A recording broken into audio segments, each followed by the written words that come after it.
मैं पुराने जमाने में पहुंच गया और वहां रेस्टोरेंट खोलकर माइक्रोवेव और पहले से तैयार खाने के दम पर दूसरे शेफ्स को पीछे छोड़ दिया, जबकि बाकी लोग सुबह होने से पहले ही धुएं और आग में लगे रहते थे। मेरे यहाँ की खास डिश सिर्फ 3 मिनट माइक्रोवेव में गर्म करते ही तैयार हो जाती है, जब दूसरे लोग अभी भी सब्जियों और मसालों के लिए परेशान हो रहे होते हैं। मेरे फ्रिज का सामान कभी खत्म ही नहीं होता। एक शेंचियन चिकन की खुशबू पूरी गली में फैल जाती है और लोग इसे लेने के लिए पागल हो जाते हैं। दुकान हमेशा भरी रहती है। मार्शल आर्ट्स अलायंस का लीडर रोज यहाँ आता है और दुकान से निकलने का नाम नहीं लेता, यहाँ तक कि प्रिंसेस खुद आकर मुझे बहुत सारे पैसे देकर ब्रांच खोलने की जिद करती है, जब तक कि एक दिन मेरा माइक्रोवेव खराब हो गया और काम करना बंद कर दिया। और इस वक्त मैं अपने मॉडर्न फूड डिलीवरी शॉप के बंद होने से परेशान था, तभी दरवाजे पर एक जोर की आवाज आई। दुकान के मालिक, कोई है क्या? जल्दी कुछ खाने को लाओ, बहुत भूख लगी है। लूमिंग नीचे झुककर सोच रहा था कि ये भारी आवाज किसकी है। इसने दुकान की खामोशी को तोड़ दिया। आया आया, बस 1 मिनट। आप क्या खाना चाहेंगे? हमारी दुकान का वादा है कि 15 मिनट में खाना मिल जाएगा, देर होने पर खाना मुफ्त। लूमिंग ने बिना सोचे समझे जवाब दिया और अपना फोन रख दिया। लेकिन जैसे ही उसने ऊपर देखा, वह दंग रह गया। उसका मॉडर्न स्टाइल का छोटा सा शॉप काउंटर, अरे न जाने कब बदल गया एक पुराने जमाने के रेस्टोरेंट में, जहां इंक पेंटिंग वाले स्क्रीन्स लगे थे। हॉल में रखी हुई 8 इमॉर्टल्स वाली मेज, पुरानी लकड़ी की सीढ़ियां ऊपर की तरफ जा रही थी, लाल लालटेन लटक रही थी। सब कुछ अजनबी था, पर फिर भी कुछ जाना पहचाना सा लग रहा था। ये कहाँ आ गया मैं तो अपने डिलीवरी शॉप में होना चाहिए था ना। और इस ग्राहक को देखो, पुराने जमाने के लंबे कपड़े पहने हुए है। क्या मैं गलती से किसी फिल्म शूटिंग की जगह आ गया हूँ, या फिर अभी तक नींद से नहीं जागा हूँ? क्या मुझे हेलुसिनेशन हो रहा है? मालिक, खड़े खड़े क्या कर रहे हो? जल्दी खाना लाओ, कुछ भी ले आओ, मैं ज्यादा नखरे नहीं करता। ग्राहक ने देखा कि लूमिंग खड़ा है और बिना हिले बेसब्री से जल्दी करने को कहा। ओह, अभी लाया। लूमिंग ने सर हिलाया और किचन की तरफ मुड़ गया। चाहे ये सच हो या नहीं, उसे लगा कि उसे अपना चेहरा धोना चाहिए ताकि होश में आ सके। किचन में घुसकर उसने फ्रिज खोला और दुकान का सबसे ज्यादा बिकने वाला और स्टॉक में सबसे ज्यादा रखा हुआ कुंग पाओ चिकन का पैकेट निकाला, पैकिंग काटी और प्लेट में डालकर माइक्रोवेव में रख दिया। ये सब काम उसने बिना रुके किया। माइक्रोवेव चलने लगा। तभी लूमिंग को वक्त मिला। उसने नल खोला और ठंडे पानी से चेहरा धोया ताकि खुद को संभाल सके। उसने गहरी सांस ली और फिर से किचन से बाहर निकला। व्हाइट लाइट, ग्लास का दरवाजा, इलेक्ट्रिक फैन, वही जाना पहचाना सेटअप, वही जाना पहचाना माहौल।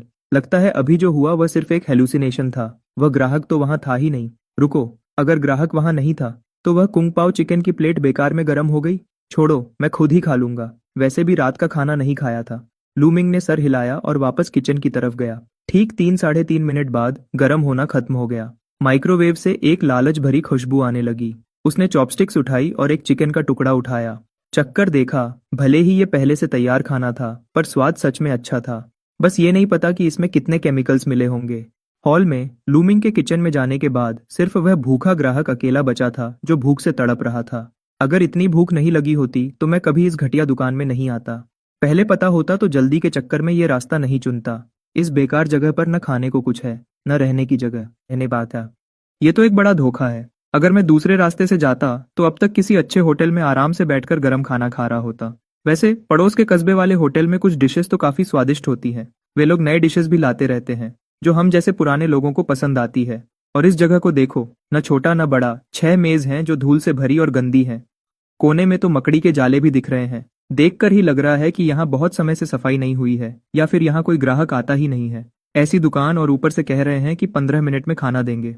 किचन में शायद सिर्फ जंगली सब्जियों का सूप ही होगा। क्या इसे खाने से कुछ हो तो नहीं जाएगा? पर अगर नहीं खाया तो भूख से मर जाऊंगा। कितनी परेशानी है। छोड़ो, जैसे तैसे पेट भर लेता हूँ। जब वापस कैपिटल पहुंचूंगा तब ताइफेंग लू जाकर अच्छे से खाना खाऊंगा। रुको, ये खुशबू कहाँ से आ रही है? कहीं मैं भूख के मारे हेलुसिनेशन तो नहीं कर रहा? ऐसी जगह पर खाने की इतनी अच्छी खुशबू कैसे हो सकती है? जैसे ही उसने आंखें खोली, वांग चांग ने देखा कि लूमिंग प्लेट लिए खड़ा है और चॉपस्टिक से एक चिकन का टुकड़ा उठाकर मुंह में डालने ही वाला था। दोनों की नजरें मिली। माहौल एकदम से अजीब हो गया। मालिक, ये आप क्या कर रहे हैं? इस जमाने में भी कोई ऐसा मालिक होता है जो ग्राहक के सामने उसका खाना चुरा कर खाए? ये तो हद है। नहीं नहीं, कोई बात नहीं ग्राहक साहब, मैं तो बस चेक कर रहा था कि खाना पक गया है या नहीं। लूमिंग ने जल्दी से चॉपस्टिक्स नीचे रखी। अभी तक मुझे लगा कि ये सब हेलुसिनेशन है। सोचा कि नहीं खाया तो बर्बाद हो जाएगा, वरना ये प्री कुक्ड खाना तो कोई मुफ्त में भी ना ले। किसे पता था कि किचन से बाहर आते ही मैं फिर से इस अजीब जगह पर आ जाऊंगा। छोड़ो छोड़ो, इस डिश का नाम क्या है? वांग चांग का ध्यान पहले ही लूमिंग के हाथ में रखी डिश पर चला गया था। वह खुशबू सच में बहुत लालच भरी थी। प्लेट में रखा खाना लाल और चमकदार था। सब कुछ साफ साफ दिख रहा था। चिकन के टुकड़ों पर गाढ़ी ग्रेवी लगी थी, साथ में हरे खीर और भुने हुए मूंगफली के दाने। सिर्फ देखकर ही मुंह में पानी आ रहा था। कुंग पाओ चिकन। ग्राहक साहब, क्या आपने कभी नहीं खाया? लूमिंग ने थोड़ा हैरान होकर वह डिश वंग चंग के सामने रखी। कुंग पाओ चिकन तो एक बहुत आम घर में बनने वाली डिश है। हर घर में शायद बनती होगी। अच्छी तो होती है, पर इतनी भी नहीं कि कोई इसे देखकर पागल हो जाए। और ऊपर से ये तो मैंने खुद नहीं बनाई, ये तो प्री कुक्ड पैकेट है। इसमें कितने केमिकल्स होंगे ये तो भगवान ही जाने।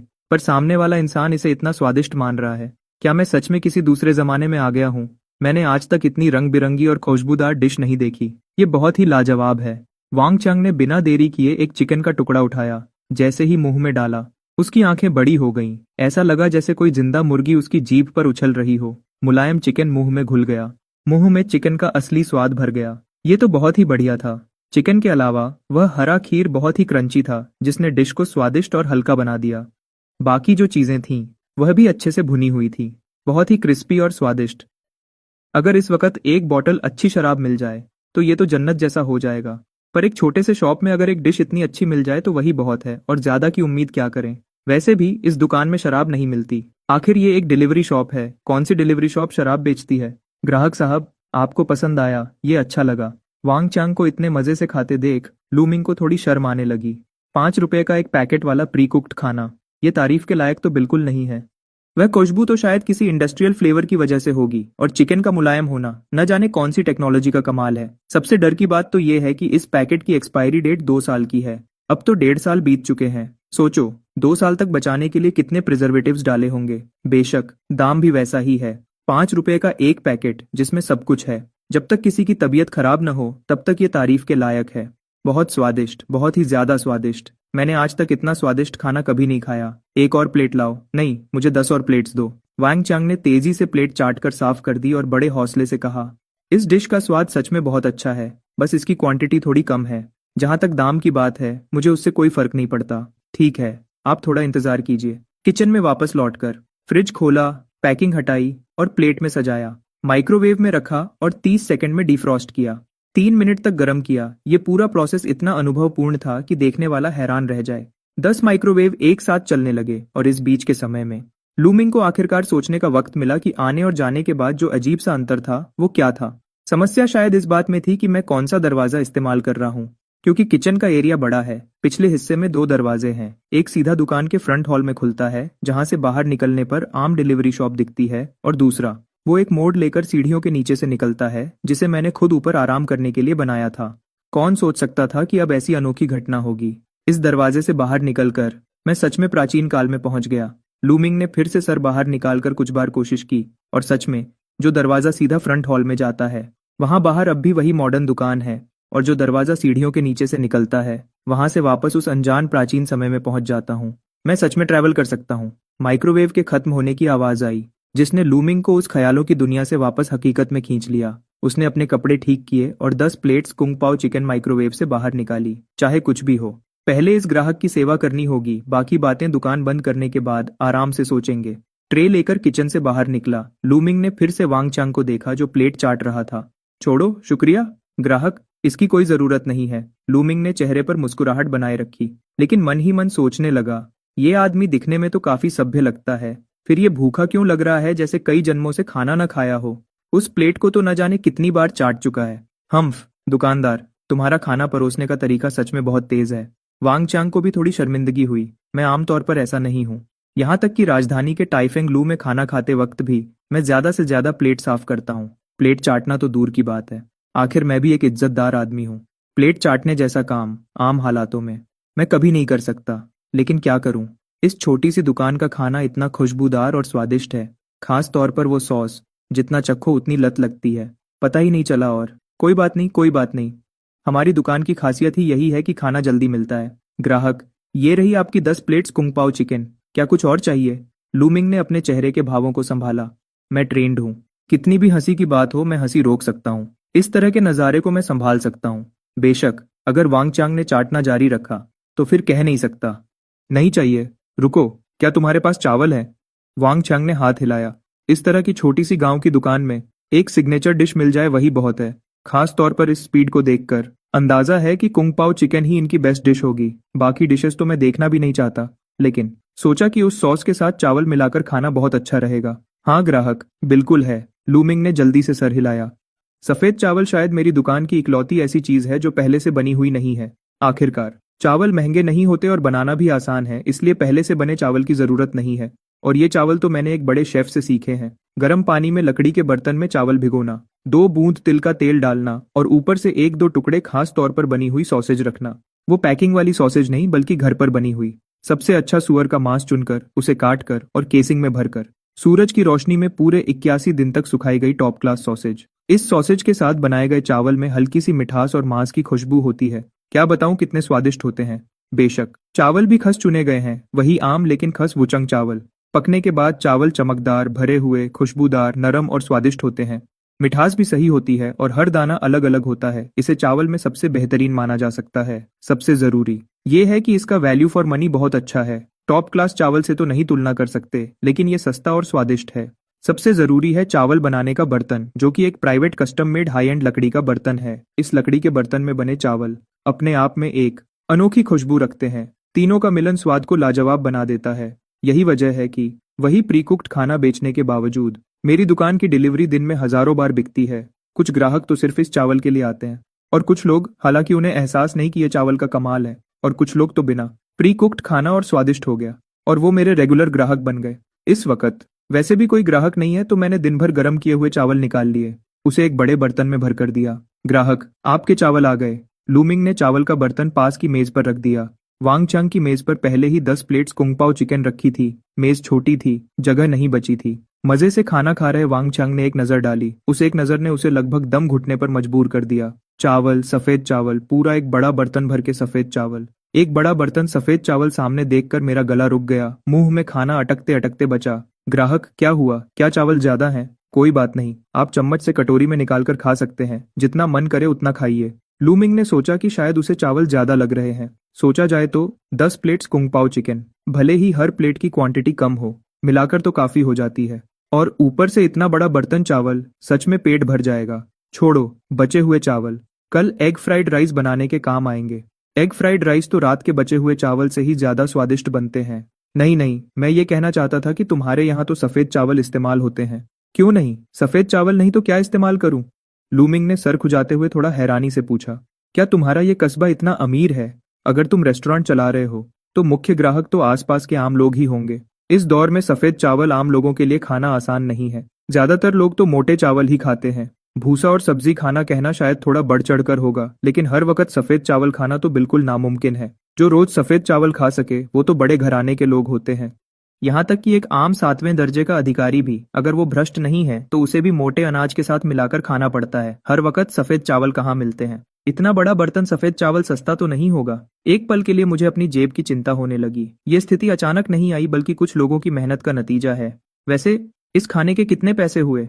लूमिंग की सहज बात से एक बार फिर हैरान हो गया। वांग चांग थोड़ा बेचैन हो गया। मैं हिसाब लगाता हूँ। कुंग पाओ चिकन हर प्लेट 10 वैन, 10 प्लेट्स 100 वैन, ये बर्तन चावल 5 वैन का समझ लो, कुल 105 वैन। लूमिंग ने मन में दुकान की कीमत का हिसाब लगाया। डिलीवरी से तो सस्ता ही है। आमतौर पर डिलीवरी 12 वैन की होती है, यहाँ खाने पर 10 वैन। बीच का खर्चा बच गया तो कम कीमत पर भी ज्यादा मुनाफा हुआ। 105 वैन, इतना सस्ता? वांग चांग थोड़ा चकित था। सिर्फ कुंग पाओ चिकन के स्वाद को देखा जाए, अगर इसे राजधानी के ताइफिंग लू जैसी जगह पर रखा जाए, तो सिर्फ ये एक डिश 100 वैन में बिक सकती है। मुझे लगा था कि इस खाने के लिए कम से कम 1 या 2 तोला चांदी तो खर्च हो ही जाएगी, पर सोचा नहीं था कि 10-12 नॉनवेज डिशेज और एक बड़ा बर्तन चावल सिर्फ 100-125 वैन में मिल जाएगा। ये तो बहुत सस्ता है। आप ऐसा समझ सकते हैं। लूमिंग कहना चाहता था कि उसने 105 वैन लिए हैं, लेकिन ये सोचकर कि ये पुराना जमाना है, उसने बात छोड़ दी। मैं अब बस जल्दी से इसे यहाँ से भेज देना चाहता हूँ, ताकि आराम से रिसर्च कर सकूं कि आखिर ये सब क्या हो रहा है। हाँ, 105 वैन है ना? ये लीजिए 1 तोला चांदी। मेरे लिए रहने की जगह का इंतजाम और कर दो, बाकी पैसे तुम्हारे लिए इनाम है। वांग चांग खुशी खुशी 1 तोला चांदी निकालकर मेज पर रखते हुए बोला, माफी चाहता हूँ, मेरी दुकान सिर्फ खाना देती है, रहने की सुविधा नहीं है। लूमिंग का दिल जोर से धड़का। ये क्या मजाक है? मेरी ये जगह बहुत अजीब है। मैं किसी को रात भर यहाँ कैसे रुकने दे सकता हूँ? अगर राज खुल गया तो खतरा हो जाएगा। कोई बात नहीं, बस कोई भी जगह ढूंढ दो जहां मैं एक रात रुक सकूं। मैं एक्स्ट्रा पैसे दे सकता हूँ। वांग चांग मजे से कुंग पाओ चिकन खा रहा था। उसे बिल्कुल एहसास नहीं था कि क्या गलत है। एक्स्ट्रा पैसे देने से भी नहीं होगा। आप जल्दी खाना खत्म कीजिए, दुकान अभी बंद होने वाली है। लू मिंग ने गंभीर होकर कहा। मेरे लिए एक तोला चांदी और एक खियन चांदी में कोई फर्क नहीं है। वैसे भी ये आरएमबी तो है नहीं, मुझे इसका कोई अंदाजा नहीं है। अगर सोना होता तो शायद मैं मान जाता, लेकिन फिर भी मैं साफ मना कर देता, क्योंकि अपने राज को बचाने से ज्यादा जरूरी कुछ नहीं है। ऐसा है क्या? ठीक है। लूमिंग का इरादा पक्का देखकर वांगचांग ने ज्यादा जिद नहीं की। भले ही रात हो चुकी थी, लेकिन हम जैसे लोग सालों से बाहर घूमते हैं, खुले आसमान के नीचे सोना आम बात है। बाहर रात बिताने में कोई बड़ी बात नहीं है। आज इतना स्वादिष्ट और भरपूर खाना मिल गया, यही मेरे लिए बहुत है। हाँ, लेकिन ये सब्जी सच में बहुत स्वादिष्ट है और चावल भी काफी अच्छे हैं। ये सफेद चावल, ऐसा लग रहा है जैसे मैंने अब तक जितने चावल खाए हैं उनसे 100 गुना ज्यादा खुशबूदार और मीठे हैं। इसमें मीट की खुशबू भी है और हर दाना अलग अलग है। नरम और सख्त का सही बैलेंस है। पर क्या ये सिर्फ सफेद चावल नहीं है? एक कटोरी चावल इतना स्वादिष्ट कैसे हो सकता है? जरूर ये मेरा भ्रम है, पक्का भ्रम है। ये सब्जी इतनी अच्छी है कि उसकी वजह से ऐसा लग रहा है। वांग चांग ने अपना सर हिलाया और चावल के स्वाद का सारा क्रेडिट कुंग पाओ चिकन के स्वाद को दे दिया। उसके खाने की रफ्तार धीमी नहीं थी। सिर्फ 1 घंटे में उसने 10 डिशेस और एक बर्तन चावल साफ कर दिए। जब वो दोबारा प्लेट चाटने वाला था, तब लूमिंग ने उसे विनम्रता से बाहर निकाल दिया। दुकान का दरवाजा बंद करते ही लूमिंग ने लंबी सांस ली। आखिरकार उसे इस अचानक प्रकट हुई पुराने जमाने की होटल को देखने का वक्त मिला। दुकान का सामान बहुत साधारण था। 5 छोटी चौकोर मेज, एक लंबी मेज जिस पर मुश्किल से 10 लोग बैठ सकते थे, उसके अलावा दरवाजे के सामने काउंटर और एक ऊपर जाने के लिए लकड़ी की सीढ़ियां। पीछे शायद एक आंगन भी था। लूमिंग पहले पिछले आंगन में गया, एक चक्कर लगाया। आंगन छोटा नहीं था, वहां घुड़शाला, चक्की और कुछ कमरे थे। बनावट ऐसा लग रहा था जैसे किसी सराय की तरह बनाया गया हो। सबसे जरूरी बात यह थी कि पिछले आंगन में एक दरवाजा था जो रसोई में खुलता था। वहां से अंदर जाने पर एक स्टैंडर्ड पुराने जमाने की रसोई दिखती है, जहां हर जगह मकड़ी के जाले हैं और धूल की मोटी परत जमी है। शायद सालों से कोई वहां नहीं गया। चूल्हा खाली पड़ा था, चूहों का भी नामो निशान नहीं था। ऐसा लगता है शायद स्पेस टाइम के उलझने की वजह से मेरे घर की रसोई का दरवाजा और इस सराय की रसोई का दरवाजा आपस में जुड़ गए हैं। रसोई देखने के बाद लूमिंग ऊपर गया और देखा। ऊपर कुछ खास नहीं था। दर्जन भर कमरे खाली पड़े थे, वहां भी मकड़ी के जाले थे। रात में वहां जाना किसी भूत बंगले जैसा लग रहा था। एक चक्कर लगाकर पीठ में ठंडक महसूस हुई। लूमिंग जल्दी से नीचे उतरकर रसोई में वापस आ गया। अपनी जानी पहचानी और रोशनी वाली रसोई देखकर मुझे अपने घर की गर्मी महसूस हुई। मॉडर्न जमाना ही अच्छा है। बर्तन को डिशवॉशर में डालकर लूमिंग अपने गर्म बिस्तर पर वापस आ गया। लेटते ही सो गया। ये नींद सीधे अगले दिन दोपहर तक चली। उठकर वक्त देखा तो दोपहर हो चुकी थी। लूमिंग का आज दुकान खोलने का कोई इरादा नहीं था। मेरे पास और भी जरूरी काम है। एंटिक स्ट्रीट जाना है। लूमिंग ने अपने हाथ में 15 सिक्के और चांदी का एक छोटा टुकड़ा तोला। भले ही वांगचांग ने एक तोला चांदी देने की जिद की थी, लेकिन मैंने ज्यादा नहीं लिए। जो पैसे नहीं लेने चाहिए वो नहीं लिए। जब दाम तय कर लिए हैं तो उसी हिसाब से लेने चाहिए। अगर ज्यादा कमाना है तो अगली बार दाम बढ़ा दूंगा। मैं कोई ऐसा वैसा लालची व्यापारी नहीं हूं। मेरी दुकान में हमेशा दाम लिखे होते हैं। ग्राहकों को लूटने का काम मैं नहीं करता। गली में घूमते हुए उसने एक पसंदीदा एंटीक शॉप चुनी और अंदर चला गया। पुराने जमाने के पैसे आखिर पुराने जमाने के ही होते हैं। अगर इन्हें मॉडर्न करेंसी में बदलना है तो देखना पड़ेगा कि मार्केट क्या कहती है। अरे ग्राहक, क्या देखना चाहेंगे? एंटीक शॉप का मालिक एक मुस्कुराता हुआ बुजुर्ग इंसान था। देखने में काफी भला लग रहा था। कुछ खरीदना नहीं है, मेरे पास कुछ चीजें हैं, चाहता हूं कि आप एक बार देख लें। लूमिंग ने घुमा फिराकर बात नहीं की, सीधे सिक्के और चांदी का टुकड़ा आगे बढ़ा दिया। छोटे भाई, क्या पूछ सकता हूँ कि ये चीजें कहाँ से आई हैं? पूर्वजों की हैं या मालिक ने सिर्फ एक नजर डाली और हिचकिचाते हुए पूछा। खरीदी हैं, लूमिंग ने एक बहाना बना दिया। एंटीक समझकर खरीदी हैं? नहीं। हाँ, समझ लो, लूमिंग ने सर हिलाया। मैं सच में इसे एंटीक समझकर ही बेचना चाहता था। आखिर ये पुराने जमाने की चीज है। ओह, तो फिर मुझे साफ कहने दीजिए छोटे भाई, शायद आपने नकली माल खरीद लिया है। मालिक ने सर हिलाया और अफसोस जताया। नकली माल? ऐसा नहीं हो सकता। लूमिंग थोड़ा कंफ्यूज हो गया। क्या कल रात मैं सच में किसी फिल्म शूटिंग सेट पर चला गया था? लेकिन आज घर से निकलने से पहले मैंने देखा वो दुकान अभी भी वही थी और कल रात कोई सपना नहीं था। इसे अगर आप एंटीक समझकर खरीद रहे हैं तो ये पक्का नकली है। ये टोंगबाओ लिखा है वो तो छोड़ो, हम 5000 साल का इतिहास गिन लें, कोई चियन नाम का वंश नहीं रहा। और एंटीक में पतीना और ऑक्सीडेशन देखा जाता है। ये सिक्का इतना नया है, ये 20 साल से ज्यादा पुराना नहीं हो सकता। बस ये कह सकते हैं कि नकली बनाने वाले ने मेहनत नहीं की, कॉस्ट भी नहीं लगाई। और सुनिए छोटे भाई, आप बहुत भले इंसान लगते हैं। मुझे समझ नहीं आ रहा क्या कहूँ। पैसे तो ज्यादा नहीं दिए ना? मालिक अब लूमिंग को ऐसे देख रहा था जैसे वो कोई बेवकूफ हो। इतनी नकली चीज कोई कैसे खरीद सकता है? ज्यादा नहीं, बस 115 रुपये दिए। लूमिंग थोड़ा कंफ्यूज था। इस बारे में मैंने सच में नहीं सोचा था, लेकिन ध्यान से सोचूं तो बात सही है। एंटीक को वक्त के साथ पुराना होना पड़ता है। मेरी चीज तो सीधे उस जमाने से आई है, कितने साल पुरानी होगी, इसे और पुराना होना पड़ेगा। बस मेरा वो बाय लो सेल हाई वाला प्लान लगता है फ्लॉप हो गया। ओह, तो ये ज्यादा महंगा नहीं है, लेकिन फिर भी नुकसान है, बस उतना ज्यादा नहीं। मालिक अब भी मुस्कुरा रहा था। ये कैसे? लूमिंग को समझ नहीं आया। ये चीज पुरानी नहीं है, लेकिन तांबा असली है और चांदी भी असली है। अभी तांबे का भाव लगभग 85 रुपए प्रति किलो है और चांदी का भाव 10,000 के ऊपर है। आपके ये सिक्के और चांदी की प्योरिटी कम है, फिर भी 50-60 रुपए मिल जाएंगे। मतलब आधा नुकसान है। आप किसी गोल्ड सिल्वर शॉप पर जाएंगे तो बिक जाएगा, लेकिन अगर एंटीक समझकर बेचोगे तो पैसे पानी में जाएंगे। मालिक ने भलाई के लिए सलाह दी। ठीक है, ठीक है। शुक्रिया मालिक, बताने के लिए। लूमिंग ने शुक्रिया अदा किया। 50-60 में बिक जाएगा, नुकसान ज्यादा नहीं है। मेरे उन प्री कुक्ड मील्स की कॉस्ट भी इतनी ही है, लेकिन मसला ये है कि मुनाफा भी नहीं हुआ एंटीक शॉप से निकलकर। लूमिंग ने और भी शॉप्स पर पूछा, सबका जवाब वही था। इससे वो थोड़ा निराश हो गया। सोचा था इससे कुछ ज्यादा कमा लूंगा, अब लगता है ये ख्याल छोड़ना पड़ेगा। पैसे कमाने हैं तो खाने के दाम बढ़ाने होंगे, पर उससे भी ज्यादा मुनाफा नहीं होगा। हाँ, सच में अजीब है, पैसे कमाना इतना मुश्किल क्यों है? मैं पुराने जमाने में ट्रैवल कर सकता हूँ, मतलब मेरे पास गोल्डन फिंगर है, फिर भी पैसे कमाने में इतनी मेहनत, ये तो रोने और हंसने वाली बात है। दुकान वापस पहुंचते पहुंचते दोपहर के 3-4 बज गए थे। आज का डिलीवरी ऑर्डर लेने का इरादा नहीं था, लेकिन दूसरी तरफ की स्थिति मैं समझना चाहता हूँ। भले ही पैसे न मिले, वहां का मामला तो संभालना ही पड़ेगा, वरना अगर कोई वहां से अंदर आ गया तो दुनिया में रायता फैल जाएगा। क्यों ना इस दरवाजे को बंद कर दिया जाए? लूमिंग ने पिछली रसोई के उस दरवाजे को घूर कर देखा। उसके अंदर थोड़ी कोशिश करने की चाहत थी। शुक्र है कि ली जी ने बाजी मार ली। पहले ये साफ कर लेना चाहिए कि वो जगह आखिर है कहाँ। सराय अभी भी कल रात जैसा पुराना ही था। लूमिंग दरवाजे तक गया। उसने दरवाजा धकेला। धोंग की हल्की आवाज के साथ एक छोटा सा साया जल्दी से जमीन से उठा। माफ कीजिए दुकानदार साहब, मेरा इरादा ऐसा नहीं था। आह, तुम कौन हो? सामने 13-14 साल का एक लड़का था, दुबला पतला। लूमिंग उसे नहीं पहचानता था। मैं बगल के गांव से हूँ, आप मुझे लिन हाओ कह सकते हैं। वांग गोंगजी ने मुझे एक चांदी का सिक्का दिया और कहा कि यहाँ रुककर आपके दरवाजा खोलने का इंतजार करूं, और फिर आपसे ये कहने को कहा। इतनी देर तक दरवाजा नहीं खोला, तभी तो दुकान में ग्राहक नहीं है। माफ कीजिए, माफ कीजिए। वांग गोंगजी ने ही मुझे ऐसा कहने के लिए मजबूर किया था। कोई बात नहीं, विस्तार में बताओ क्या हुआ। लूमिंग का चेहरा शांत था। ये गुस्सा होने वाली कोई बात नहीं थी। दुकान देर से खुली, ये सच था, और खुद को गाली दिलवाने के लिए किसी को हायर करना। साफ था कि वो इस दुकान से हद से ज्यादा संतुष्ट था। ये वैसी संतुष्टि थी जो अपनी पसंद की चीज न मिलने पर गुस्से में आकर होती है। ये असल में इस छोटी सी दुकान के लिए सबसे बड़ी तारीफ थी। अगर कोई आम ग्राहक होता तो कब का वापस मुड़ गया होता। कौन पैसे खर्च करता सिर्फ एक शिकायत करने के लिए? सच में उस लड़के की बातों से लूमिंग को काफी कुछ समझ आ गया। कल रात के बाद वो वांगचंग वहां से गया ही नहीं था। सीधे दुकान के बाहर ही सो गया। सोचा था सुबह उठकर एक अच्छा नाश्ता करेगा और फिर निकल जाएगा, पर सुबह जिसे खुलना चाहिए था वो दुकान खुली ही नहीं। नहीं खुली तो नहीं खुली, वैसे भी कल रात पेट भरकर खाया था, ज्यादा भूख नहीं थी। सुबह नहीं खुली तो दोपहर में तो खुलनी चाहिए थी।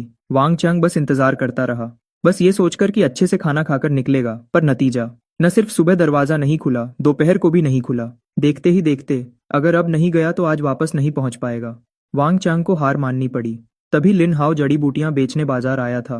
वहां से गुजरा तो उसने उसे मदद के लिए रोक लिया। उसे एक चांदी का सिक्का दिया। उसके पास जो सूखा खाना था वो ले लिया। साथ ही उसे वहां इंतजार करने को कहा। बस तब से इंतजार कर रहा है, अभी तक। बेशक इन जानकारियों के अलावा लूमिंग ने लिन हाओ से इस दुनिया के बारे में भी काफी कुछ पता किया। जिस वंश में वो हैं वो डाचेन वंश है। डाचेन वंश में सालों से लड़ाई चल रही थी। जनता की जिंदगी मुश्किल थी। 20 साल पहले तक जब लड़ाई खत्म नहीं हो रही थी तब मुश्किल से युद्ध रुका, लेकिन अनाज की कमी, कपड़ों की कमी और यहाँ तक कि जनसंख्या भी बहुत कम हो गई थी। हालांकि इन सालों में थोड़ी राहत मिली और हालात सुधरे, लेकिन इस जगह पर इंसानी मुसीबतों के अलावा कुदरती आफतें भी कम नहीं थी। कभी सूखा तो कभी बाढ़।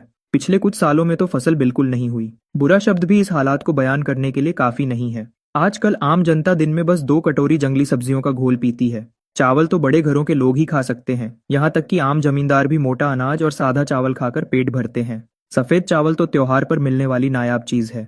बेशक इस दुनिया में गरीब हैं तो अमीर भी हैं। हर कोई भूखा नहीं है, वरना होटल का कोई वजूद ही नहीं होता। वांगचंग जैसे अमीर लड़के साफ तौर पर ऐसे लोग हैं जिन्हें पैसों की कमी नहीं है। बस मैं जिस कस्बे में हूँ वो कोई खास जगह नहीं है। इस जगह का नाम केहुओ कस्बा है। ये पहले राजधानी जाने का मुख्य रास्ता था, जल मार्ग का संगम था, व्यापारियों के आने जाने का बड़ा केंद्र था। अफसोस की बात है कि 20 साल पहले लड़ाई की वजह से जिला कचहरी बगल के कस्बे में शिफ्ट हो गई। वहां 20 सालों में अर्थव्यवस्था और नाम बन गया। ऊपर से कचहरी होने की वजह से सारे लोग वहां चले गए। नतीजा ये हुआ कि केहुओ कस्बे में अब कुछ पुराने रहने वालों और राहगीरों के अलावा करीब करीब कोई नहीं बचा। जब लोग कम हो गए तो बाकी चीजें भी विकसित नहीं हो पाईं। मेरी ये दुकान पहले ऐसे ही बंद हो गई थी। ये जगह पहले एक व्यस्त व्यापारी गली हुआ करती थी। अब सब खत्म हो गया है। अगर मैं दरवाजा न खोलता तो ये एक सुनसान गली होती। मालिक, मेरा इरादा गलत नहीं था। हाँ, वांग गोंगजी ने मुझे होटल साफ करने में भी मदद करने को कहा था, ताकि अगली बार जब वो आए तो सब गंदा न हो। लिन हाव ने ये कहा और उठकर कपड़ा ढूंढने लगा, पर उसका पेट गुरगुर करके बजने लगा। तुमने खाना नहीं खाया? लूमिंग को थोड़ा आश्चर्य हुआ। तब उसे याद आया कि अभी लिन हाव ने कहा था कि वांग चांग ने उसका सूखा खाना ले लिया था। सोचा था कि वो अपने लिए कुछ बचा लेगा। लगता है ये एक ईमानदार लड़का है। कुछ नहीं बचाया। हे कोई बात नहीं। मैं काम जल्दी कर लेता हूँ, काम खत्म करके वापस जाकर खा लूंगा। वांग गोंगजी ने जो एक चांदी का सिक्का दिया है वो हमारे घर के लिए कई महीनों तक काफी है। सूखा खाना उन्हें दे दिया तो भी मेरा ही फायदा है। लिन हाव ने जल्दी से कहा, ऐसा करो, मैं पहले तुम्हें कुछ खाने को देता हूँ। हमारे यहाँ और कुछ हो न हो, खाना तो है, लूमिंग ने कहा और रसोई की तरफ चल दिया। वैसे भी कुछ रुपयों की ही तो बात है आखिर, किसी को भूखे पेट काम पे तो नहीं लगा सकते। 3.5 मिनट बाद एक अनोखी खुशबू होटल में फैल गई। कितनी अच्छी खुशबू है। लिन हाव ने जोर से नाक से सांस ली, जैसे कोई छोटा कुत्ता हो। खाओ। लूमिंग ने एक प्लेट कुंग पाओ चिकन और एक कटोरी सफेद चावल निकाला। ये बहुत कीमती है, मैं नहीं ले सकता। लिन हाव के मुंह में पानी आ रहा था, लेकिन उसका दिमाग अभी काम कर रहा था। सफेद चावल और मसालेदार मीट, क्या ये मेरे जैसे गांव के लड़के के लिए है? इस एक वक्त के खाने में शायद आज की कमाई हुई पूरी चांदी चली जाएगी। कोई बात नहीं, इसे तुम्हारे काम का इनाम समझ लो, लूमिंग ने लापरवाही से कहा। नहीं, वांग गोंगजी ने पहले ही मजदूरी दे दी है, मैं और नहीं ले सकता। क्यों ना मैं इन चीजों के बदले ये खाना ले लूं? सही है, मैं सुबह जड़ी बूटियां तोड़ने गया था बाजार बेचने के लिए। अभी दवाई की दुकान तक पहुंचा भी नहीं था कि वांग चांग ने मुझे रोक लिया। बस टोकरी में जो दवाई है वो ऐसे ही तोड़ ली थी, पता नहीं मालिक को पसंद आएगी या नहीं। लूमिंग जड़ी बूटियों को नहीं पहचानता था, पर कोई बात नहीं, उसके पास यूनिवर्सल इमेज रिकॉग्निशन सॉफ्टवेयर था। उसने एक फोटो खींची। सॉफ्टवेयर ने पहचान लिया कि ये वाइल्ड हुआंगजिंग है और उसकी कीमत भी बता दी, 50 युआन प्रति किलो। टोकरी देखकर लग रहा था कि कम से कम 5-6 किलो होगी। हिसाब लगाए तो 200 से ज्यादा की बिकेगी। कल वांग चांग ने जो दिया था उससे भी ज्यादा। कैसा है, क्या बदल सकते हैं? लिन हाओ थोड़ा घबराया हुआ था। पहले वो ये टोकरी दवाई की दुकान पर ले जाता था तो बस कुछ सिक्के मिलते थे, पता नहीं ये खाने के लिए काफी होगा या नहीं। बिल्कुल, बहुत बढ़िया। आगे से अगर तुम्हारे पास और जड़ी बूटियां हों तो पहले मेरे पास लाना। मैं यहाँ सिक्के भी लेता हूँ, चांदी तो ज्यादा नहीं बदल पाऊंगा, पर जड़ी बूटियां ले सकता हूँ, खास तौर पर ये जंगली वाली। जहाँ हर जगह खेती होती है वहाँ मॉडर्न जमाने में ये बहुत नायाब चीज है। किसान ने मन में हिसाब लगाया, पुराने जमाने में खरीदना, मॉडर्न जमाने में बेचना। ये रास्ता काफी दिलचस्प लग रहा है। ठीक है, शुक्रिया मालिक, शुक्रिया मालिक। लिन हाओ की आंखें खुशी से नम हो गईं। शुक्रिया की क्या बात है, जल्दी खाओ, ठंडा हो गया तो अच्छा नहीं लगेगा। लूमिंग ने हाथ हिलाया।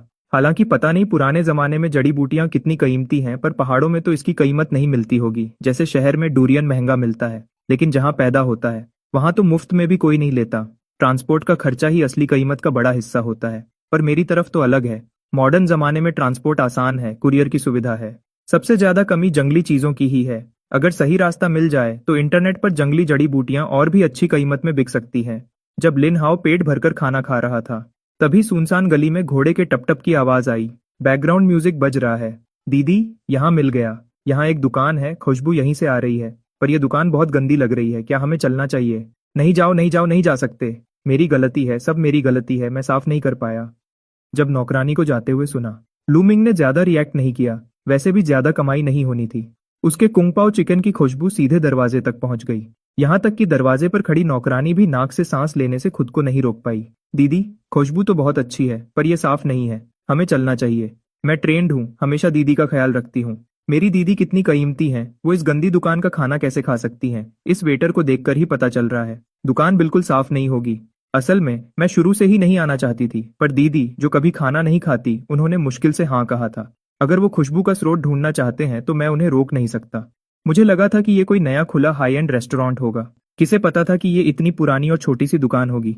ये देखने में भी गंदी लग रही है। अब मुझे यहाँ आने पर थोड़ा पछतावा हो रहा है। नहीं, साफ है, बिल्कुल साफ है। आप देखिए, ये सब्जियां हमारे मालिक ने बड़े ध्यान से बनाई हैं, ये बहुत साफ है। लिन हाओ घबरा गया। उसने झट से अपने हाथ में पकड़ी हुई प्लेट आगे बढ़ा दी। प्लेट में अभी भी आधी कुंगपाओ चिकन बची थी, जिसमें चमकती हुई ग्रेवी नरम चिकन के टुकड़ों पर लिपटी हुई थी। इसे देखकर किसी के भी मुंह में पानी आ जाए। कितना मन कर रहा है खाने का। अब क्या करूं? उस प्लेट के बिल्कुल सामने खड़ी मेड के मन में कशमकश चल रही थी। दिमाग से सोचूं तो मैं किसी भी हाल में मिस को इस गंदी दुकान का खाना खाने की इजाजत नहीं दे सकती। लेकिन अंदर की भूख मुझे मजबूर कर रही थी कि मैं छक कर देखूं कि आखिर इसका स्वाद कैसा है। कोई चारा नहीं था, ये बहुत खुशबूदार था। खास तौर पर जब प्लेट नाक के इतने पास हो तो खुशबू बार बार नाक में जा रही थी।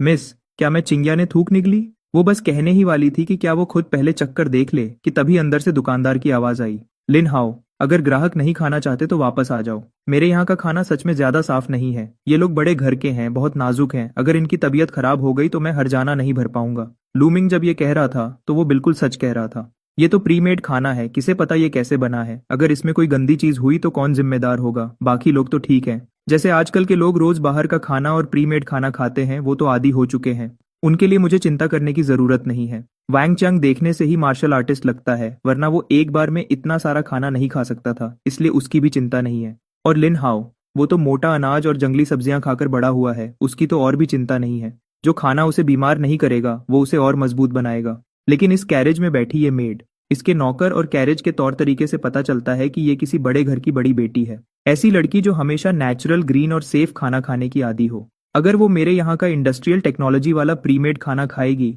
तो मुझे सच में डर है कि कहीं वो बीमार न पड़ जाए। इसलिए अभी जो मैंने कहा उसमें तंज का 1% भी मतलब नहीं था, वो मैंने पूरे दिल से सच कहा था।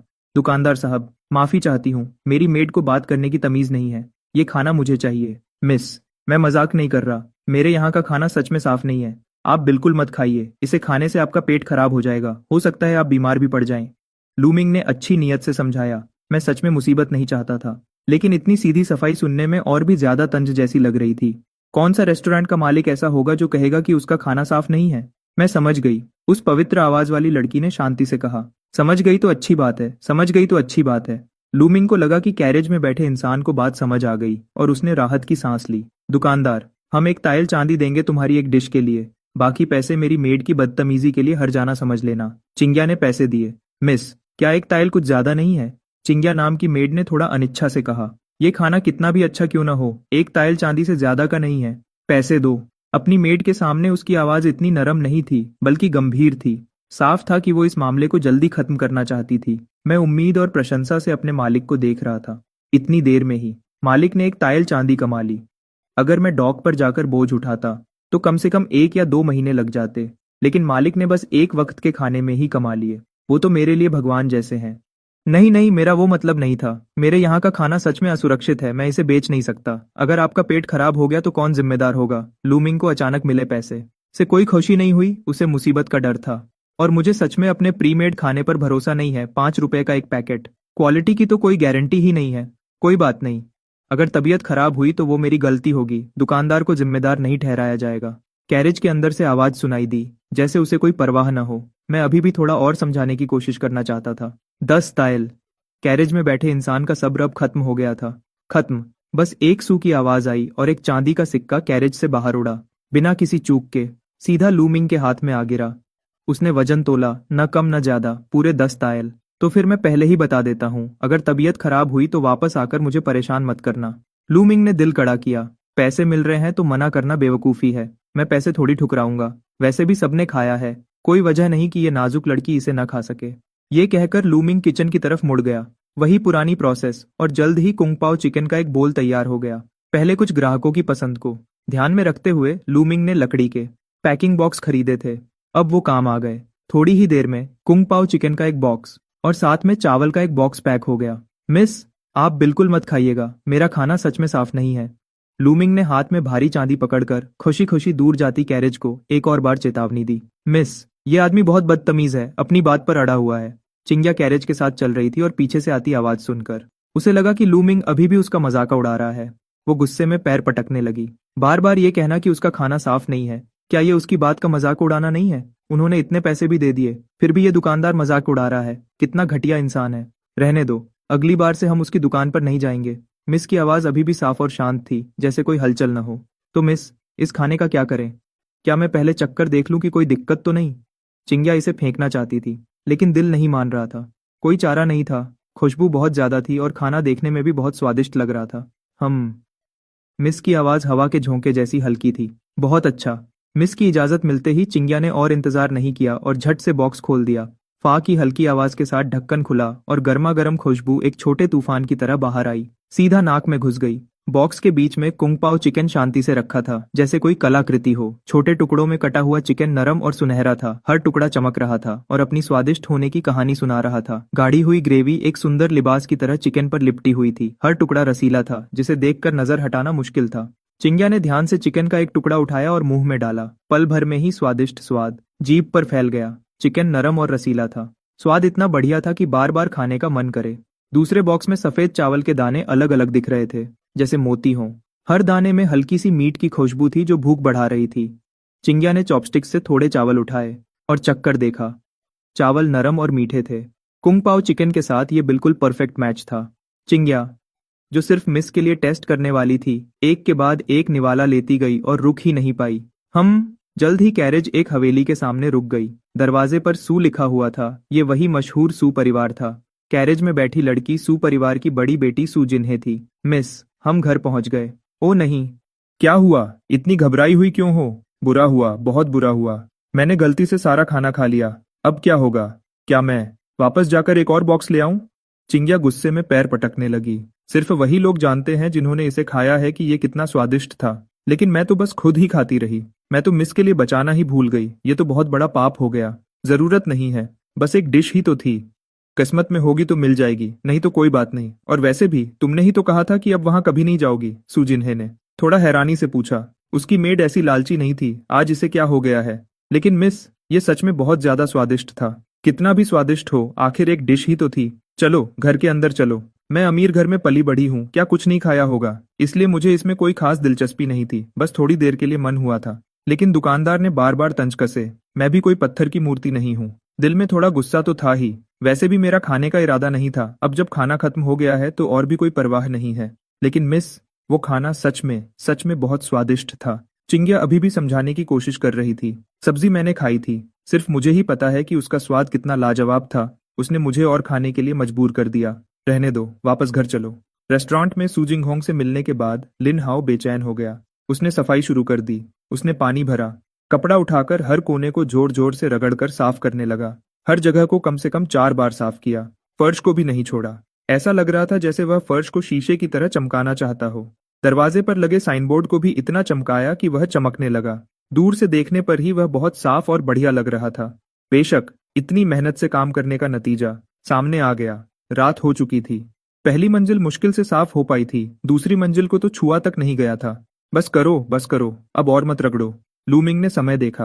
रात के 8 बज चुके थे। उसने जल्दी से लिन हाओ को रोका, जो अभी भी झुककर सफाई कर रहा था। नहीं मालिक, मैंने वांग गोंगजी से पैसे लिए हैं। जो वादा किया है वह पूरा करना ही होगा। लिन हाओ के हाथ नहीं रुके। एक तो मैंने पैसे लिए हैं तो काम करना ही पड़ेगा, और दूसरा, मालिक ने मेरे साथ बहुत अच्छा बर्ताव किया है। न सिर्फ मुझे सफेद चावल खिलाए, बल्कि मुझे टॉप क्लास का स्वाद भी चखने को मिला। शायद भगवान भी ऐसा ही खाना खाते होंगे।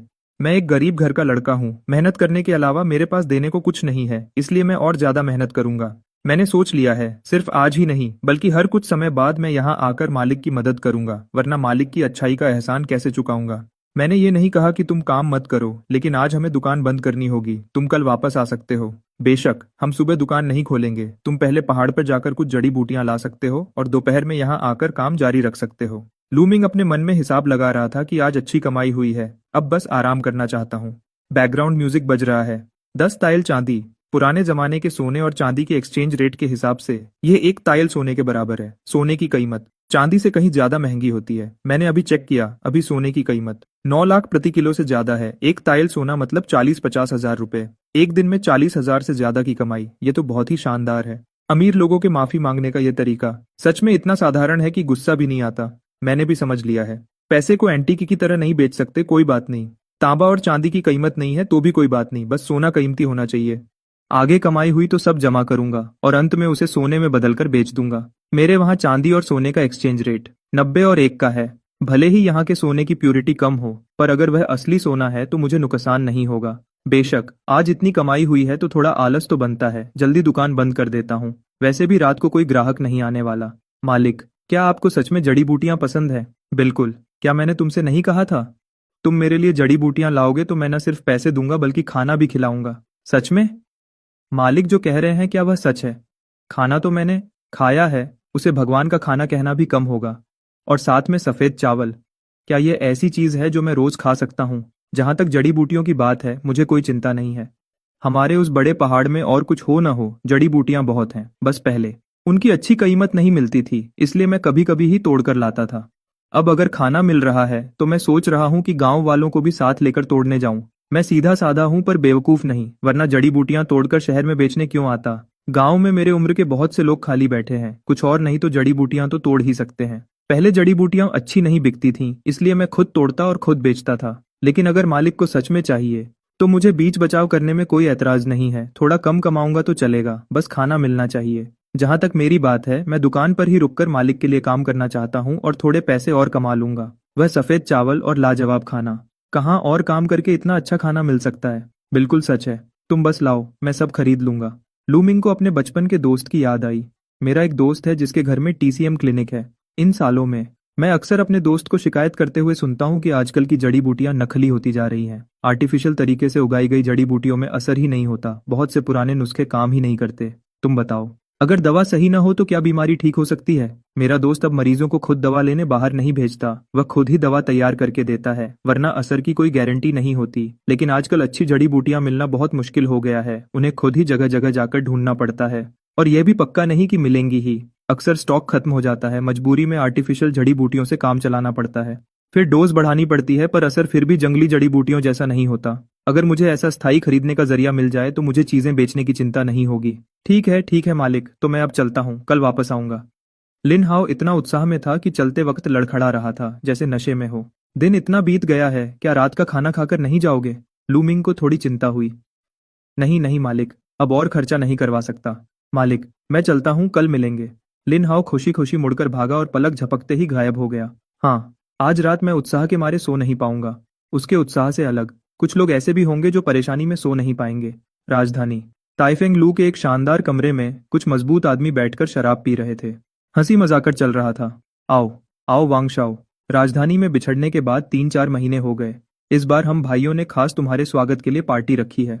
तुम्हें अच्छा खाना और पीना ही पड़ेगा। हाँ वांगशाओ, इस सफर में तुमने बहुत तकलीफ उठाई होगी, खाने पीने में भी समझौता किया होगा। इस बार वापस आए हो तो अच्छे से पार्टी करो।